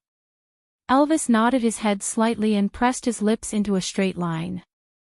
But Leah smiled and said with bitterness and a tinge of relief, "She doesn't want to see me. Luckily, she doesn't want to see me." Elvis looked at Leah in confusion and did not say anything. He only used his gaze to ask for Leah's opinion. Leah heaved a long sigh of relief and said, "She doesn't want to see me because she still hates me." Still hates me, at least it means that she has me in her heart. Elvis did not really understand Leah's logic and only told him about Gu Meng Meng being soaked in cold water and how he handled it. Leah nodded his head and said, "You handled it well.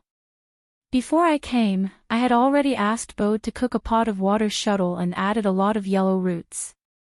Sandy will send it over in a while. Coax Meng Meng to drink more." Elvis nodded his head in agreement and then looked at Leah. "Then you..." Leah waved his hands and said, "The most important thing now is for you to mate with Meng Meng before winter. Only after you successfully become Meng Meng's first partner can I tell Meng Meng the truth and think of a way to ask for her forgiveness." Elvis asked, "Are you confident that she will forgive you?" Leah shook his head and smiled bitterly. "No, I'm just gambling. I'm gambling that in her heart, I'm more important than her principles." Elvis sighed and said, "Why did you choose Nina back then? If you choose Sandy, there's still someone who can help you when you explain to Xiao Meng in the future." But Leah shook his head and said, "How can I let her lose her best friend at the same time when she loses her lover? She likes Sandy so much. It's always good to have Sandy accompany her when she's sad because of me." Elvis remained silent and stood at the same spot, not knowing what to say. But Leah used his chin to point at his leg and asked, "How did you explain your injury to Meng Meng?" Elvis's expression darkened and he said in a low voice, "She didn't ask, so I didn't explain." Leah patted Elvis's shoulder and said, "Bring out the aura you had when you fought with me that day. I did not hesitate to land myself in such a situation just to see you helpless in front of Meng Meng." Elvis was silent. He had nothing to say. Actually, he did not mind that he was not Gu Meng Meng's first partner, nor did he mind that Gu Meng Meng liked Leah more than him. He only wanted to stay by Gu Meng Meng's side to take care of her, protect her and watch over her. But Gu Meng Meng's insistence on maintaining monogamy had forced him into a dead end. He did not mind being neglected or being wronged, but leaving her and losing her was his bottom line. This was the only thing he could not agree to. So that night, he went to look for Leah and used the usual method of males in the beast world to decide who would protect Gu Meng Meng.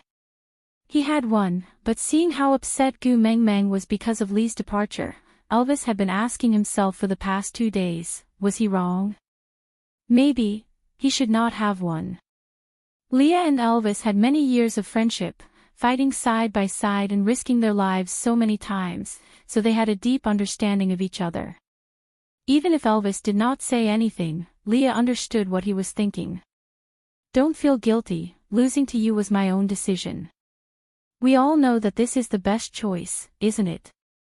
Aside from the topic, branches, looking at Elvis carrying Gu Meng Meng off, the smile on Lee's face slowly froze. He frowned in disgust and ordered coldly, "Take your dirty hands off me." Nina, who was hugging Lee's waist and feeling pleased with herself, was stunned by Lee's roar. She looked up at Leah blankly, only to realize that his eyes were still staring at the direction Gu Meng Meng disappeared in, not even sparing her a glance. "If I hear you casually express your opinion in front of Meng Meng again, I don't mind the number of females in Saint Nazaire becoming 3. As Leah said that, He took out a beast-skin rope from his waist and tied 2 strands of long hair behind his ears before folding it inwards.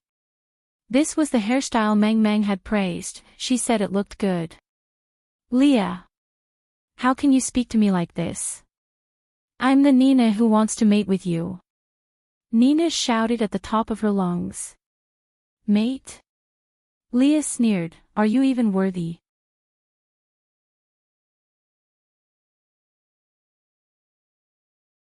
Chapter 167. Not long after Leah left, Sandy really carried a big pot of fish soup over. The smell of ginger could be smelled from afar.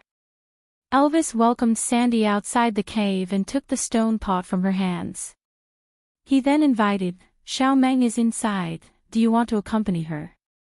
This was the first time Elvis invited another female into his cave and he felt a little awkward. But for Gu Meng Meng, he would do anything he did not like. Sandy's heart was already on Gu Meng Meng and she did not have the time to feel proud of Elvis's invitation. She just nodded and walked in without standing on ceremony. The moment she entered the cave, Sandy saw Gu Meng Meng curled up in a corner. Her chubby little face puffed up and Sandy took a few steps forward to hug Gu Meng Meng in her arms. She imitated how she used to comfort herself when she was crying and patted her back lightly. Gu Meng Meng, I don't allow you to spoil yourself like this. Gu Meng Meng opened her red and swollen eyes and saw that the person who came was Sandy. She wanted to smile so that Sandy would not worry, but the corners of her lips were too heavy. No matter how much strength she used, she could not even pull out a curve. Sandy cupped Gu Meng Meng's little face with both hands and looked at Gu Meng Meng seriously. If you want to cry, don't force yourself to smile. I will accompany you. When you are done crying, we will eat something delicious. Bode's culinary skills have improved a lot recently and the food he makes is getting better and better.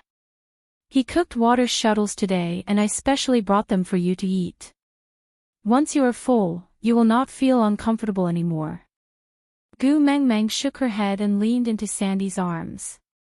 She wrapped her arms around Sandy's waist and choked with sobs, I have no appetite.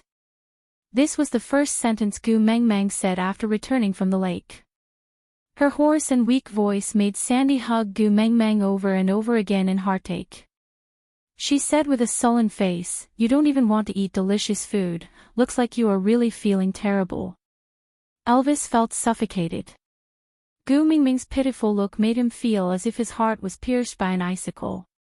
Every time his heart beat, the flesh that was stuck to the icicle would tear a little. The pain seeped into his bones and he did not want to live. Sandy's attention was completely on Gu Meng Meng and she really did not have the mood to care about Elvis's life. She just hugged Gu Meng Meng and swayed her body gently, saying, actually, it's not a big deal. No matter how outstanding Leah was, he was just a male. You're so beautiful. You'll definitely attract even more powerful males to pursue you at the beauty contest next spring. By then, we can choose someone better than Leah to piss him off. With that, Sandy suddenly tilted her head and looked at Elvis, before continuing, isn't Elvis here? Take Elvis first and mate with him after your estrus period ends. Then, take Barit and Colin too. Take advantage of this winter to mate with them properly. It's best if you can get pregnant in winter. When the snow melts next year and Nina's stomach does not have any reaction, do you think Leah will regret it to death? Gu Meng Meng smiled bitterly. She thought to herself that Leah chose Nina because she was unwilling to mate with him. If she was willing. Gu Meng Meng's heart suddenly lit up. She sat up abruptly and grabbed onto Sandy's arm, saying, Leah, I want to see Leah. Sandy was confused by Gu Meng Meng's sudden change. She could only turn her head blankly to look at Elvis with a questioning gaze. Elvis's lips curved upwards but his brows were tightly furrowed. His eyes were filled with a depth that Gu Meng Meng could not understand or was unwilling to understand.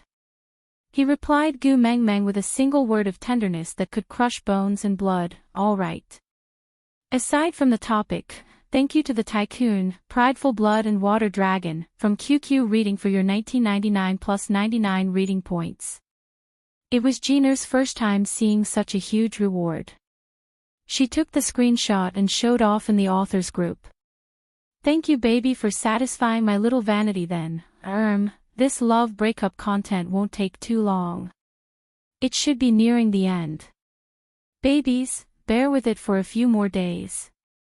After I have comforted my Meng Meng, I will distribute meat to everyone. Please note to enter the group in advance. QQ group number 4927792773. My QQ is not a member, so the group I created could only accommodate 200 people. Now there are 100 plus.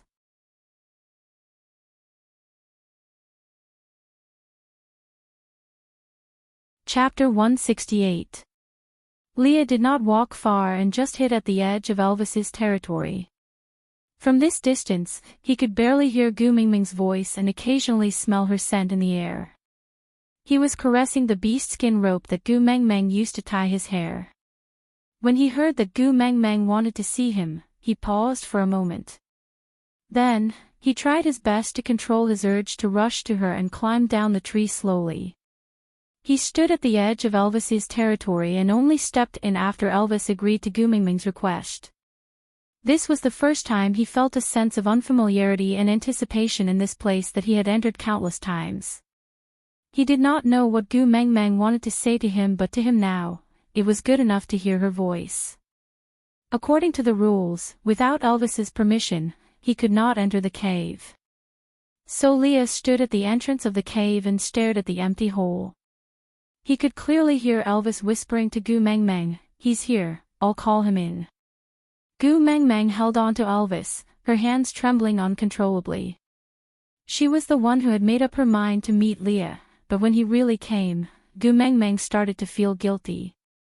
What if she said she was willing to mate, but Leah still chose Nina? If that happened, she would not even have the last chance to fantasize. Ha! Elvis could not understand Gu Mingming's thoughts and just looked at her with a frown. Leah, you're here. Gu Mengmeng held on to Elvis's arm tightly and did not let him go out or Leah enter. Gu Mengmeng mustered her courage to ask after looking at Sandy, who had been guarding at the side. Yes, I'm here.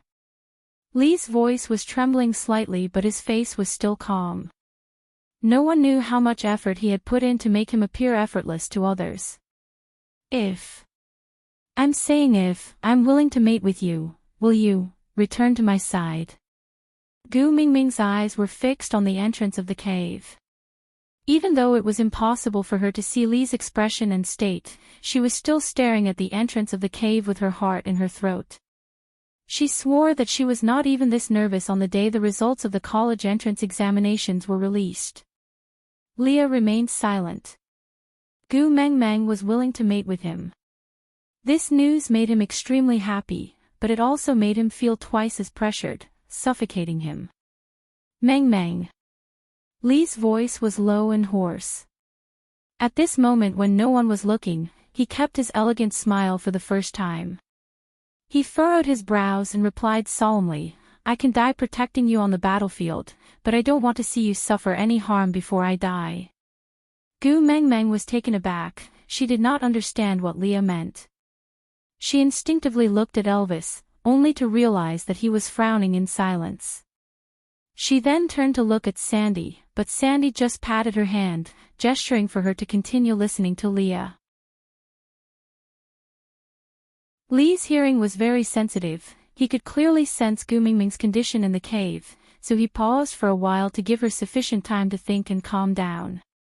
After Gu Mingming's breathing and heartbeat had stabilized, Leah then continued, "The beast world is very dangerous. I can't protect you alone.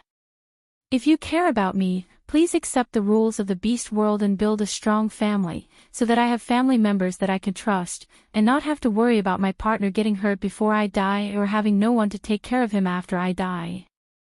Aside from the topic, thank you to Shaoxiang Academy's Baby, Mao061028, and Another Meat for their 5-star reviews. And thank you to QQ Reading Baby, Faye to Hire, for her tip. As for the little baddies who commented that Leah was defiled by Nina a few days ago, so Leah is a scumbag, please face the wall.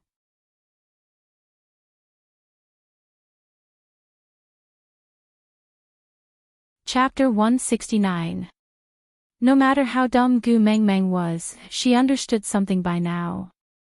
She let go of Elvis's arm, looked up at Elvis's eyes and asked, "A powerful family, a reliable family member, who is it?" Leah was outside the cave and could not see Gu Mingming's actions. He could only hear from her voice that Gu Mingming's emotions were not quite right, but he still answered, "Elvis is the strongest male in Saint Nazaire." He had already advanced to a third-level beast a long time ago, but he could not advance because he did not have the support of the mating contract. "I believe, as long as you mate with him, he will advance to the 4th level in no time. As long as he successfully advances." Ha! Gu Mengmeng laughed coldly, interrupting Li's words. She seemed to have lost all her energy and sat down on her own legs weakly. She looked down at her own fingers and muttered, "So in your eyes, I am just a tool for you to advance." Li's heart skipped a beat and he instantly understood what made him feel uneasy just now. His Gu Mengmeng had misunderstood him. Leah wanted to explain, but Gu Mengmeng beat him to it and said, "After I mate with Elvis, he will become extremely powerful. If he is so powerful that he can deal with all the dangers in the beast world that you mentioned, then it will be enough for me to have him alone. Why should I accept the rules of the beast world? If he is still not strong enough to deal with these dangers after mating with me, a family, how many partners do you need to have before it can be called a family? 3, 5, 10, 100.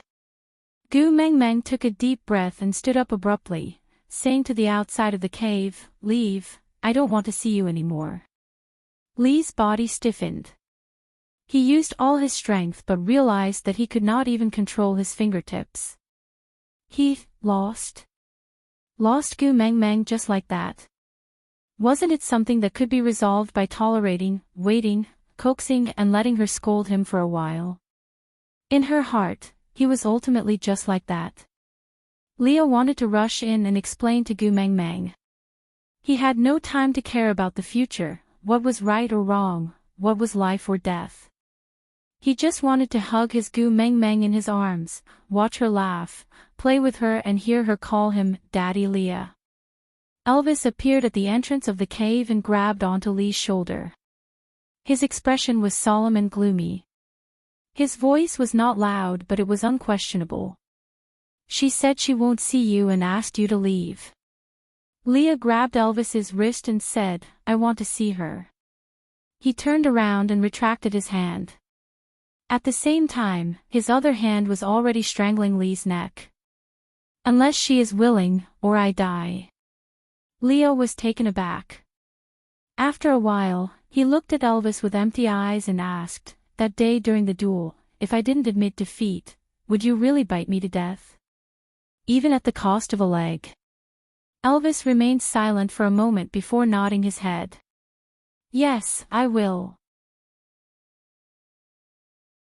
Leah frowned and asked, "Have you ever thought about what would happen to Saint Nazaire if I die and you become a crippled beast?"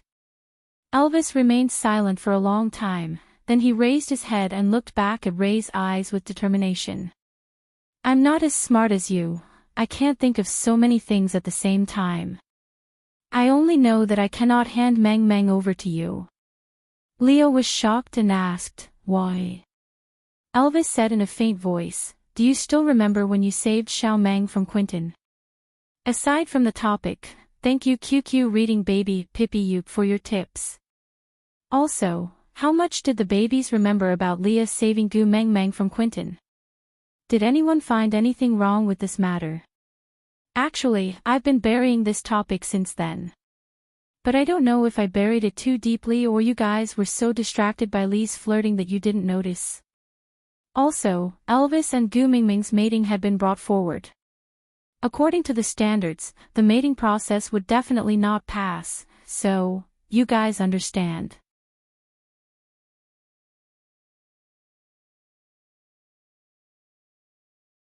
Chapter 170. Leah nodded his head in confusion, indicating that he remembered. Elvis continued, with your abilities, you should have arrived at the scene a long time ago, right? Lee's heart skipped a beat as he vaguely understood what Elvis meant. Elvis did not expect Lee's reply and just continued, I heard from Xiao Meng that you descended from the sky when she was about to be choked to death by Quentin. You did not come as a bird, the fact that you descended from the sky meant that you had arrived a long time ago. But you did not appear and watched Quentin hurt Xiao Meng, right? Leo let go of the hand that he was competing with Elvis and staggered 2 steps backwards, not saying a word. Elvis did not force him to answer and just said calmly, you feel that you are not as important as the principles that she insists on in Xiao Meng's heart. But in your heart, isn't Xiao Meng also not as important as Saint Nazaire? Back then, in order to teach her a lesson so that she would not dare to step out of Saint Nazaire easily, you allowed Quentin to hurt her. In the battle with me, you also considered Saint Nazaire's future, so you did not use your full strength. In the end, you even thought of a way to pretend to mate with Nina to make Xiao Meng sad. In your heart, other than her identity as the messenger of the beast deity and being able to bring a subversive power to Saint Nazaire, what else does she have in your heart? Leo was speechless. As intelligent as he was, there was actually a day that he would be speechless after being questioned by Elvis. I cannot hand Xiao Meng over to someone who would compare her on a scale. Elvis took a step back and blocked the entrance of the cave steadily. Leah did not rush forward again and just lowered his head to look at his own shadow. He asked as if he was talking to himself, have you told Meng about this? Elvis shook his head and said, I don't want to say anything that will make Xiao Meng sad. Leah smiled bitterly and nodded his head. Yeah, with Elvis's character, how would he do something like bad-mouthing others behind their backs? Leo was very clear that his decision back then was rational and correct. In order to keep Gu Mengmeng in Saint Nazaire, he had to first seal the news of her being the messenger of the beast deity within the tribe. The less contact she had with the outside world, the longer this news could be sealed. Then, the chances of Elvis and him fighting to mate with Gu Mengmeng and even allowing her to give birth to her first child during this period would be relatively higher. So he silently allowed Barit to let Gu Mengmeng out of Saint Nazaire. He thought that with his protection in the dark, everything would be under control. Or perhaps, earlier on, he had already deduced all of this countless times. He never told anyone other than Elvis that Saint Nazaire might get the messenger of the beast deity in the future. He allowed Nina to be unruly, willful, arrogant and despotic. Even the title of the first beauty of Saint Nazaire was given to Nina by him. So, when the messenger of the beast deity arrived, Nina, who was used to being arrogant and willful, would definitely cause trouble. And this was the opportunity he wanted. Of course, even without Nina, he would still train a female similar to Nina himself. It could be Sandy, or it could be Maya. However, Nina's request saved him a lot of trouble, because those who had done this kind of thing once would be more adept at it. The truth proved that all of Lee's deductions were correct. Nina stirred up a conflict as he expected, Quentin laid his hands on females as he expected, and he played the role of a hero in the face of danger as he expected.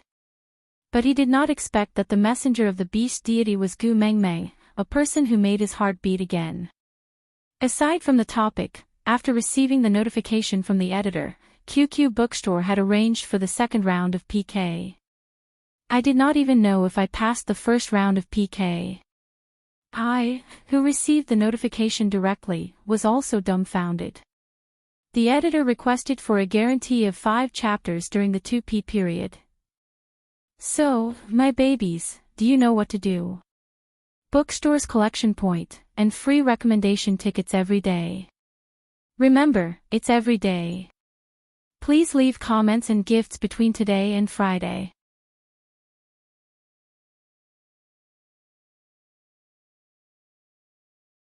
Chapter 171. Gu Mengmeng used 7 days to recuperate. On the morning of the 8th day, the moment she opened her eyes, Gu Mengmeng forced herself to accept reality. Wasn't it just loving the wrong person?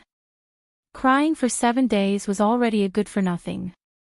It was not Gu Mingming's style to risk her life for a man who treated her as a tool. Clenching her teeth, Gu Mengmeng kept repeating in her heart, "I'm fine. I don't care. I can live a good life." Elvis noticed Gu Mingming's abnormality the moment he opened his eyes. This change was infinitely close to his ideal, but why was there a dull pain in his chest? Elvis hugged Gu Mingming's waist lightly and unknowingly pulled her into his arms again. He weighed her in his hands. She had slimmed down again. He frowned but did not know how to comfort her. "Elvis, can you bring me to the lake where we first met?" Gu Mengmeng opened her mouth. Elvis's expression froze and his brows formed a dead knot. He asked in a low voice, "Are you going to sink yourself to the bottom of the lake again?" Gu Mengmeng shook her head and smiled, "I won't be stupid for a man twice." Elvis looked at Gu Mengmeng doubtfully, not moving or saying a word. Gu Mengmeng saw that her credibility seemed to have been ruined by Elvis. She laughed at herself and said, "The last time I jumped into the lake, it was not to drown myself. I was just thinking that since I came from that lake, maybe I can go back from that lake." But reality proved that this idea was not reliable. That lake seemed to be a one-way entrance. To go back, I might have to find another exit. Go back. Elvis repeated Gu Mingming's words in a low voice. But he only said one word before he felt as if someone was strangling his throat. Not to mention repeating Gu Mingming's words, even his breathing was not smooth. Gu Mengmeng was trying her best to pull herself out from her heartbroken emotions. She had already used up a lot of energy to stop herself from crying.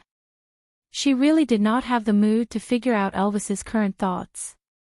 Gu Mengmeng looked down and twisted her fingers nonchalantly. "Since I can't go back for now, I have to think of a way to live more comfortably. Roasting fish and meat every day is not a solution. Even if I don't get sick of it, my body can't take it."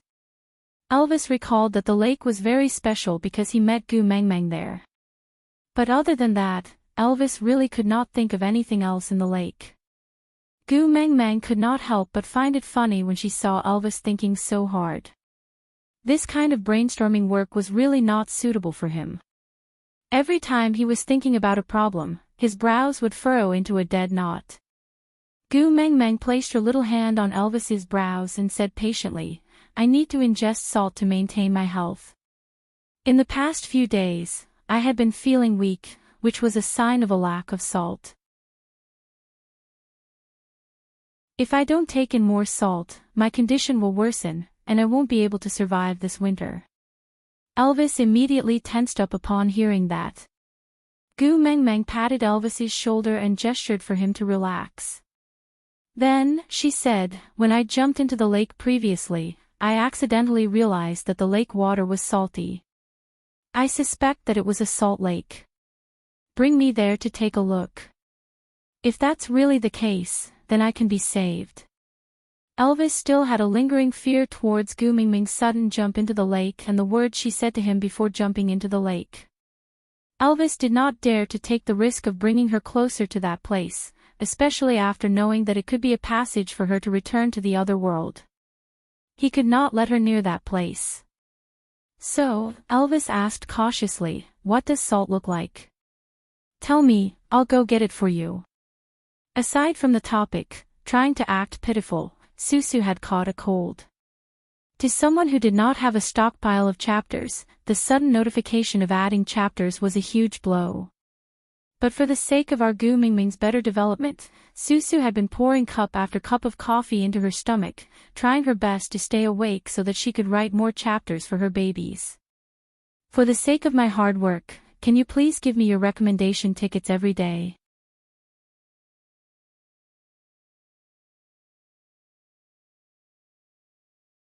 Chapter 172. Gu Mengmeng raised her brows and looked at Elvis, asking, "Why? Are you planning to imprison me and not let me leave this cave for the rest of my life?" Elvis was taken aback by Gu Mingming's words and shook his head instinctively. Gu Mengmeng then smiled, then it settled. I promise I won't jump into the lake this time. I didn't have the experience last time and didn't know the water was so cold. If I had known earlier, I wouldn't have had the guts to jump in. That was the truth. The water was still warm when Gu Mengmeng came, but after a few days, it had become extremely cold. It could be seen that winter was indeed coming, and there seemed to be no transition period. Elvis could not reject Gu Mengmeng in the end, but he was much more cautious this time. He carried Gu Mengmeng in his arms and did not let her leave his side. Gu Mengmeng was also happy to be at ease. Without shoes, the ground was cold and hard, and moreover, she really did not want to jump into the lake. Being hugged by Elvis to keep her warm was pretty good. When they reached the lakeside again, Gu Mingming's eyes lit up immediately. This was her third time here. Why did she not realize that this was a salt lake the previous 2 times? Large pieces of salt crystals were hanging on the rock wall by the lakeside, but she did not realize it previously. Gu Mengmeng was extremely excited, pointing at a piece nearer to her. Elvis, hurry, go there. I want that white one. Seeing that Gu Mengmeng was interested in things other than Leah, Elvis felt slightly more at ease. Looking at the direction Gu Mengmeng was pointing at, he nodded his head, carrying Gu Mengmeng and stepped on the huge rocks by the lakeside. With a few leaps, he reached the rock wall. He held on to Gu Mengmeng with one hand and held on to the protruding part of the rock wall with the other, hanging steadily in midair. Gu Mengmeng broke off a small piece of salt crystal and licked it with her little tongue. A huge smile bloomed on Gu Mengmeng's face. That's right, it was what she wanted. Gu Mengmeng danced with joy, using all her strength to break off a large piece and hugged it in her arms. She wanted to take more, but her hands could only hold too little now. If she used too much strength, there would be nothing left after the salt crystal was crushed. Looking at Gu Mingming's face that was wrinkled like a bun, Elvis asked in confusion, "What's wrong? Is it not what you want?" Gu Mengmeng shook her head and said, "This is what I want, but I can only take this much." Elvis looked at the large piece of what she called salt in her hands. It was about the size of a rabbit. If it was cooked, it was indeed a little too little. It was rare that Gu Mengmeng was in the mood and had an appetite, so Elvis naturally would not disappoint her. He said, "It's all right, let's take these back first, I'll help you get them later." Gu Mengmeng shook her head and said, "It's quite a long journey from here. Let's get enough in one go so that we don't have to run back and forth." Elvis nodded. To him, whatever Gu Mengmeng said was right, so he said, "Then break off a few more and throw them on the shore. I will take them later." Gu Mingming's lips twitched. Throw it to the shore. If that happened, it would be smashed into pieces. If it got wet, it would be impossible to pick it up even if he wanted to. Sigh. He knew that he was here to look for salt, but why didn't he think of bringing a piece of animal skin with him when he left? I'm so stupid. Beast skin. Elvis's eyes lit up and he said to Gu Mengmeng, "Beast skin, I brought it." Aside from the topic, hoeing the crops in the middle of the afternoon, stockpiling the manuscript today. The sun sets on the mountain in the morning, stockpiling the manuscript today. Bright moonlight in front of my bed, stockpiling the manuscript today. Not knowing where the human face has gone, I must stockpile the manuscript today. An ancient poem that did not rhyme at all proved that the author had gone crazy.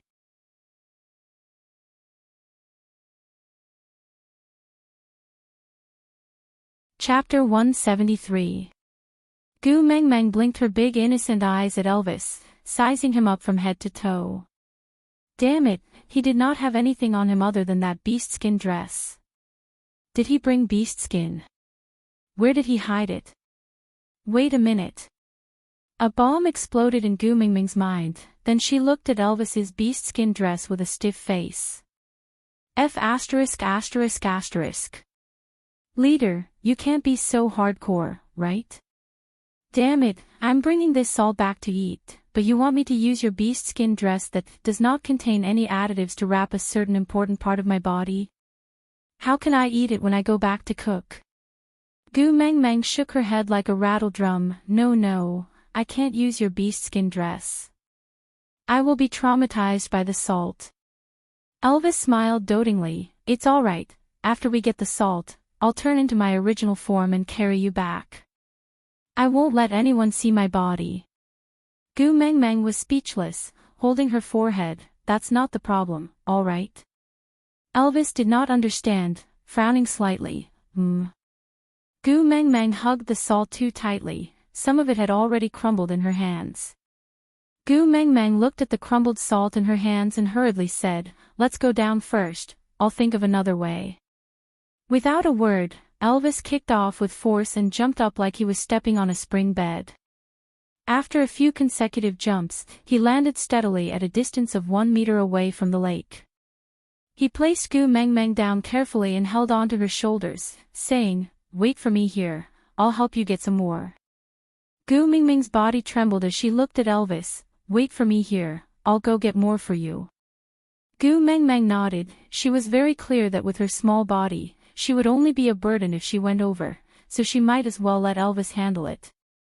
Elvis held onto Gu Meng Meng's shoulders tighter, staring into her eyes. Promise me, don't go near the lake.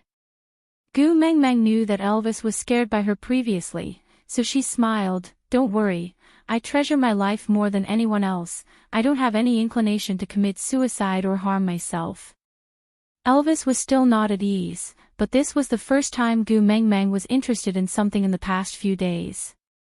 He could see that she was trying her best to divert her attention with other things, so that she would not have time to think about Leah. As long as she could not be sad, he was willing to do all the things for her. As Elvis walked towards the cliff by the lake, he kept an eye on Gu Meng Meng's movements. Seeing that she only plucked a few big leaves strenuously at the side and then started to wrap the salt carefully, he then leaped up the cliff with a peace of mind. Not long after, Elvis had already made more than 10 trips. Gu Meng Meng looked at the small mountain of salt crystals in front of her and smiled from the bottom of her heart for the first time in a few days. Together with Elvis, she used leaves to wrap the salt, then tied them up with thinner vines and hung them around Elvis's neck like he was wearing a scarf. Elvis hung a bag of salt around his neck and carried a smaller Gu Meng Meng in his arms. It felt like a boss of a grocery store bringing his daughter home to buy groceries. Gu Meng Meng could not help but laugh at this thought. She weighed the sizable amount of salt in her hands and suddenly felt like she was a nouveau riche who suddenly had a huge sum of money. Elvis did not know what these white crystals were used for, but looking at Gu Meng Meng's smile, he felt that these crystals were really precious. He wanted to collect all the crystals by the lake for her. As long as she could smile like this, it would be enough. Aside from the topic, I saw that some little babies left messages saying that their messages had been deleted. Susu was really innocent in this matter. As a child raised by a stepmother who did not even have a backer in the bookstore, the messages she posted in the QQ group had been deleted a few times.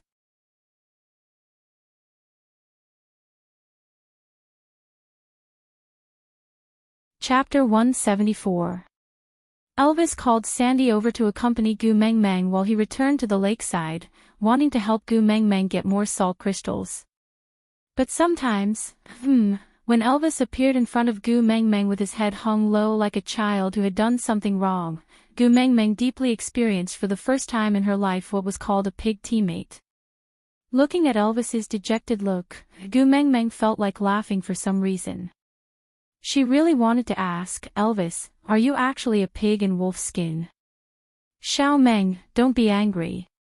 I know where to find the salt crystals you want. Although it's a little far, I can definitely bring a lot of them back for you. Gu Meng Meng waved her hands and said, tell me first, how many salt crystals did you get into the water from the lakeside? Elvis cleared his throat and used his hands to form a shape about the size of a rice bowl. He then turned his head away, not daring to look at Gu Meng Meng in the eyes. Gu Mingming's lips curled to one side. This Elvis was really not good at lying. If it was just this little bit, why would he be so nervous? Gu Mengmeng did not expose him, nor did she reply. She just crossed her arms in front of her chest and looked at Elvis with her chin raised. Then, she saw Elvis quietly expand the area between his hands. From the size of a bowl, it became the size of a wash basin. He then kept glancing at Gu Mengmeng from the corner of his eyes. He looked like a husky that had torn down a house. Gu Mengmeng face-bombed. She no longer doubted that huskies and wolves were close relatives. Gu Mengmeng patted Elvis's shoulder and said, "You have successfully lowered the overall intelligence level of the wolf tribe. If you meet other wolves in the future, hide a little. I'm afraid they will want to bite you to death." Elvis did not really understand Gu Mingming's words. After all, he had never seen a wolf tribe that could defeat him. But he would just treat it as a word of concern. Elvis thought about it and chuckled. He then asked in a probing manner, "About the salt crystals, you're not angry?" Gu Mengmeng shook her head and said, "I think the salt crystals there are enough to last our entire tribe for 2 to 3 years. It won't affect you much if you get rid of them. Moreover, even if there aren't any salt crystals, I have a way to extract them from the lake. It's just that using ready-made salt crystals would save me a lot of trouble." Elvis then heaved a sigh of relief and understood why Gu Mengmeng insisted on going over by herself in the morning. Elvis's ears twitched as he heard someone coming from the cave. He didn't need to turn around to know who it was. Looking at Gu Mengmeng, Elvis said, "Then you and Sandy can play first. I will go out for a while and be back soon." Gu Mengmeng did not take it to heart. After all, Elvis was the leader of the tribe. He could not possibly revolve around her every day, right? She nodded and continued to help Sandy spread the salt evenly on the fish that Bode had prepared. Then, they strung the fish with vines one by one. 10 fish were strung on one vine and placed at the side. Because the fish were too fat, it was impossible for the 2 females to lift them up. Elvis walked out of the cave and saw that it was indeed Leah. "She's much better today." Elvis did not raise any questions and just stated it directly. Lee's expression was indifferent. Even though he tried very hard to maintain his usual smile, his sunken eye sockets and haggard face revealed his torment. With regards to the messenger of the beast deity, all his plans were correct, but there was a very important premise, and that was that he must never truly fall in love with this messenger of the beast deity. But this important premise had already been shattered by Gu Mingming's daddy Leah, when he was defenseless. Aside from the topic, regarding the issue of giving Gu Mengmeng a cheat. Sometimes, I really don't know what everyone's standards are. My setting is that Gu Mengmeng is an ordinary first-year female student who accidentally transmigrated. So in the novel, I tried my best to avoid using an unrealistic cheat, referring to the early stages. But there were still people who told me that Gu Mingming's protagonist aura was too strong, as if she did not need to learn anything. And there were also some readers who told me that Gu Mengmeng was too weak. Why did she not use the cheat? Alright, what I want to say is that I will definitely activate my Goldfinger, but I won't activate it for no reason. Let me reveal a small clue. The activation of the cheat is related to mating. Then, it's almost time for mating, probably, who knows how many more days.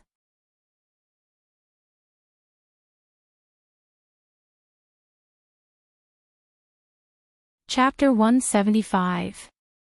Leah did not reply. He just passed the bag of leaves tied by a bunch of vines to Elvis, then passed a lot of dried ginger to Elvis, saying, "She always likes some strange things that no one would pick up even if they were thrown on the ground, but she always treats them like treasures."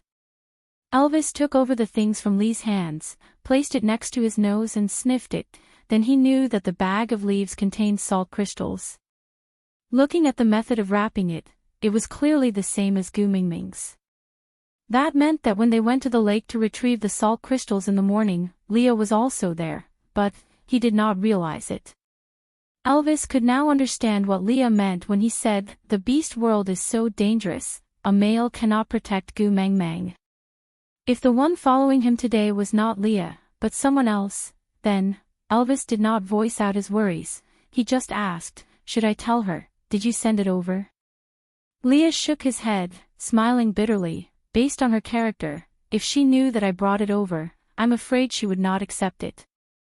Elvis was silent, he could not deny it, Leah understood Gu Mang Mang much more thoroughly than him.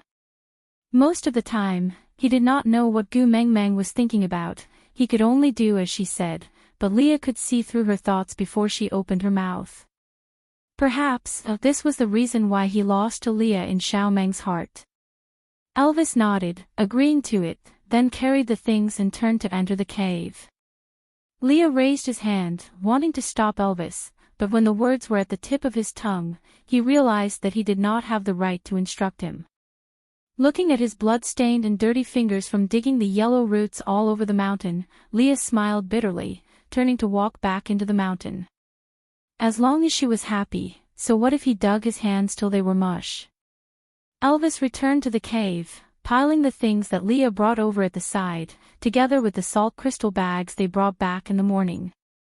Then, he sat beside Gu Mang Mang, watching her and Sandy string up the fishes while chatting and laughing. Bode had brought a total of over 30 fishes, and they were all cleaned, so it was not too strenuous to string them up. After Gu Mang Mang settled everything, she patted Elvis's arm and asked, "In your territory, would there be wild animals that would steal our food?" Elvis shook his head, "The pressure of the orcs is enough to intimidate normal wild animals, they would not dare to go near the tribe." Gu Mang Mang nodded, then asked again, "Would there be other orcs that would steal of our food?" Elvis was taken aback for a moment, then he smiled and rubbed Gu Mang Mang's furry little head, "The males of Saint Nazir will not snatch the food of their own females. As for the males from other clans, unless they destroy the entire Saint Nazir, they should not be able to enter this cave to take your water shuttle. Don't worry." Nobody knew what Gu Mang Mang was doing, Sandy helped out for half a day, only thinking that it was a new game that Gu Mang Mang had invented. After all, in this boring era, Sandy was tired of throwing a stone and picking it up after playing it for a few years. Compared to those, this game of stringing up the water shuttles was already considered much more fun. Digression.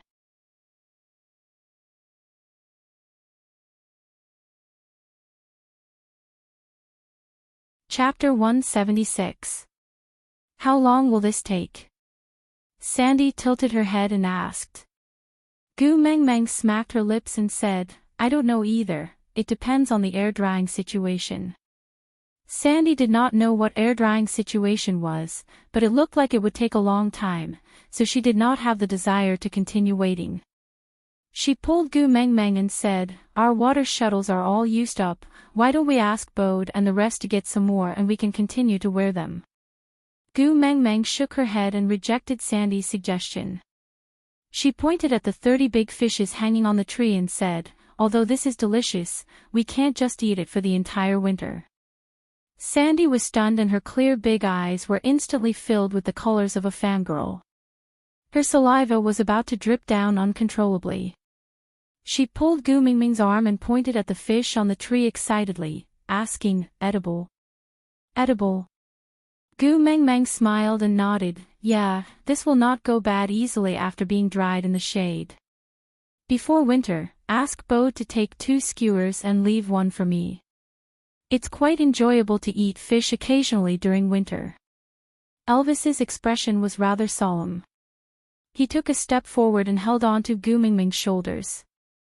Accommodating her height, he looked into her eyes and asked, "As long as we hang it like this, the food won't go bad?" Gu Mang Mang smiled and said, "Of course not, it has to be marinated with salt first and then dried in the shade. Although it's not as effective as preservatives, but if it's like what you said, when the snow seals the mountain during winter and we can't even leave the cave, then it's like a natural refrigerator. If we handle it this way, it shouldn't be a problem to store it for the entire winter."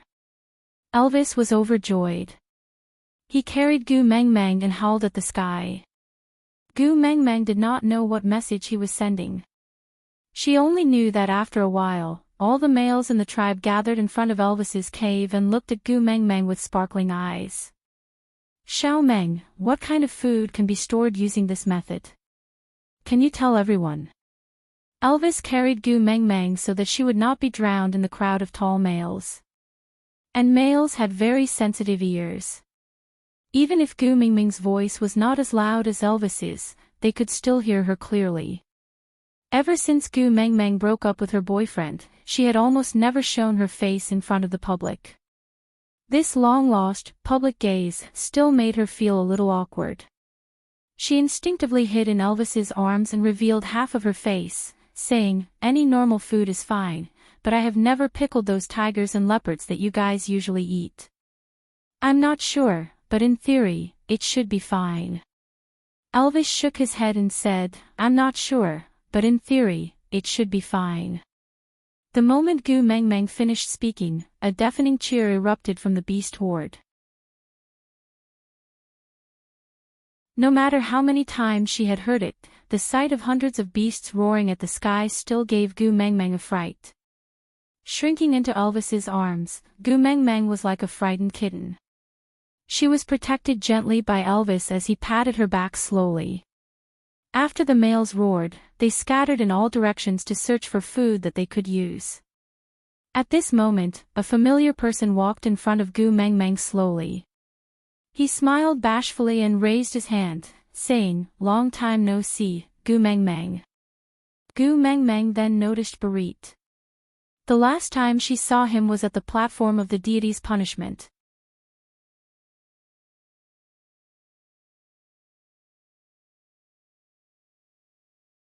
Chapter 177.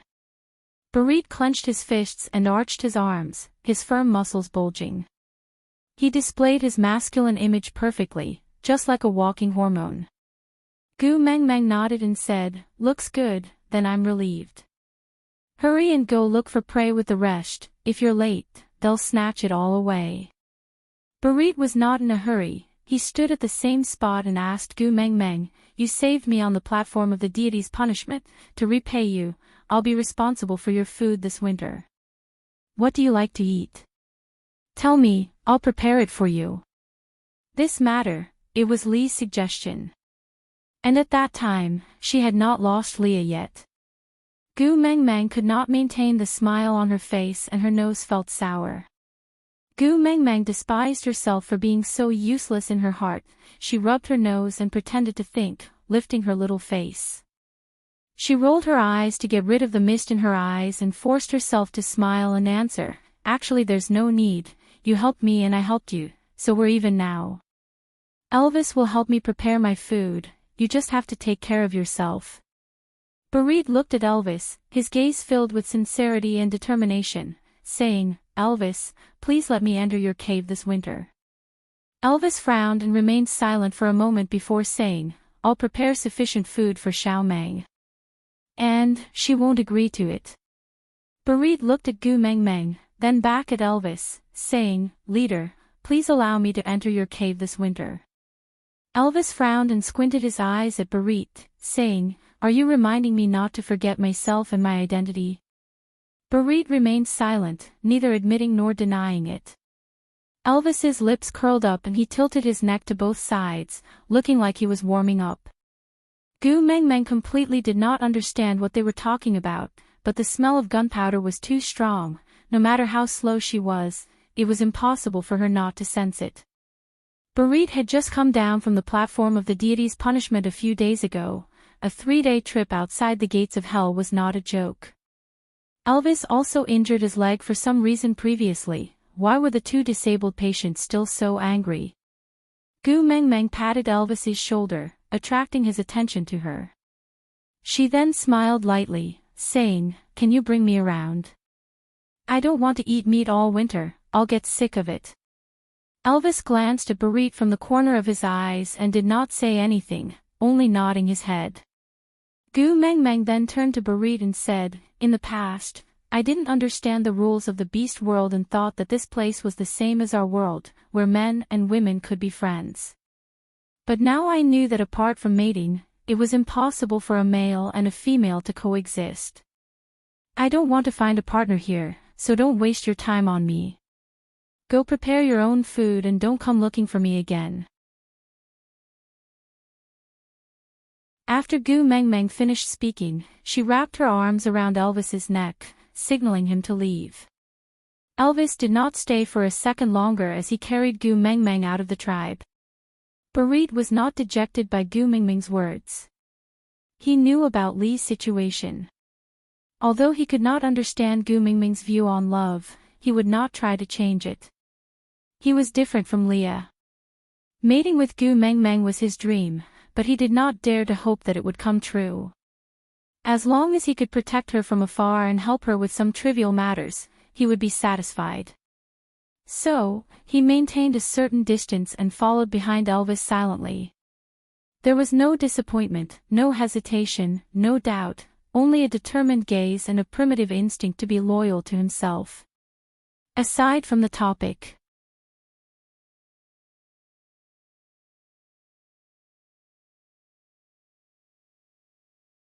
Chapter 178. Elvis knew that Barit was following behind him, but he did not expose or stop him. It was always better to have one more person protecting Gu Mengmeng. If she met with an extremely serious danger, it would be so lucky to have a reliable person to bring Gu Mengmeng away when she was fighting for her life. Gu Mengmeng did not have sharp senses like Elvis, so she just nestled in Elvis's arms and looked around. Sometimes, she asked Elvis to head east, and at other times, she wandered around aimlessly. Elvis did not feel annoyed, and let her run around the mountain freely. Actually, there seemed to be quite a lot of edible things here, but Gu Mengmeng did not know much, so she did not dare to try. Until she found a familiar sea of flowers, Potato blossoms. Who said that watching Korean dramas was useless? Ah. Gu Mengmeng had seen this kind of flower in a Korean drama, The Best Love, a long time ago. It was probably because the female lead promised to make curry for the male lead, but she forgot why she did not come. The potato that the male lead bought had already sprouted, and in the end, only a long green bud grew out, but it did not bloom. Until one day, the male lead saw a painting of a potato field, and the field was filled with such buds. An old man told the male lead that potatoes looked like this when they bloomed. The male lead suddenly realized that the potato in his house had bloomed long ago, and then he ran off to look for the female lead in a melodramatic manner, but he could not remember it clearly. Gu Mengmeng only remembered complaining to her roommates about this point. Who the hell would hang a painting of a potato field as a decoration? It was also because this point was too shocking, so she remembered this scene especially clearly. It was just that Gu Mengmeng, who was hugging a watermelon and lying on the sofa to watch dramas, really did not expect that this point would actually improve her meals one day in the future. Gu Mengmeng patted Elvis's shoulder excitedly. That. With the previous experience with the salt crystals, Elvis was very careful this time. He did not know what Gu Mengmeng wanted these grasses for, but his usual principle was, don't ask, just do it. So Elvis carefully walked to the middle of the potato blossoms, then asked, can I just bring these grasses back? Can I just pluck them out? Gu Mengmeng stretched out her index finger and shook it in front of Elvis like a pendulum. She made a no expression and said, I don't want this grass, I want the thing underneath it. Elvis gently pushed the grass aside and realized that there was only soil underneath. What did Gu Mengmeng want the soil for? Could it be that dirt could be eaten? Gu Mengmeng patted Elvis's arm, gesturing for him to put her down. Elvis did as she was told. Gu Mengmeng rolled up her sleeves and separated her legs to shoulder width. She held onto a potato pudding with both hands and pulled it up with all her might. F***ck me. The skin on his hand was torn, so painful. Gu Mengmeng looked at Elvis with her bloodshot hands, tears welling up in her eyes due to the pain in her palms. Her pitiful look melted Elvis's heart.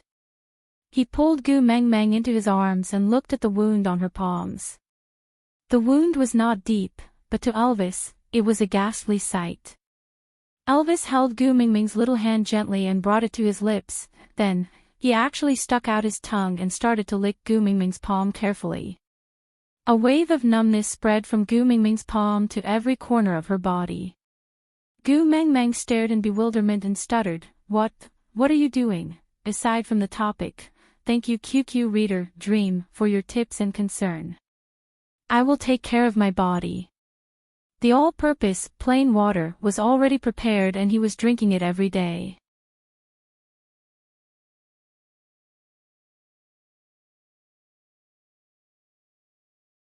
Chapter 179.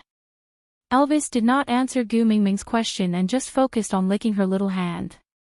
Until he licked every single scar clean, he then placed her little hand by his lips reluctantly and kissed it. Only then did he answer, This way, the wounds won't get inflamed and will heal faster. Gu Mingming's eyes widened.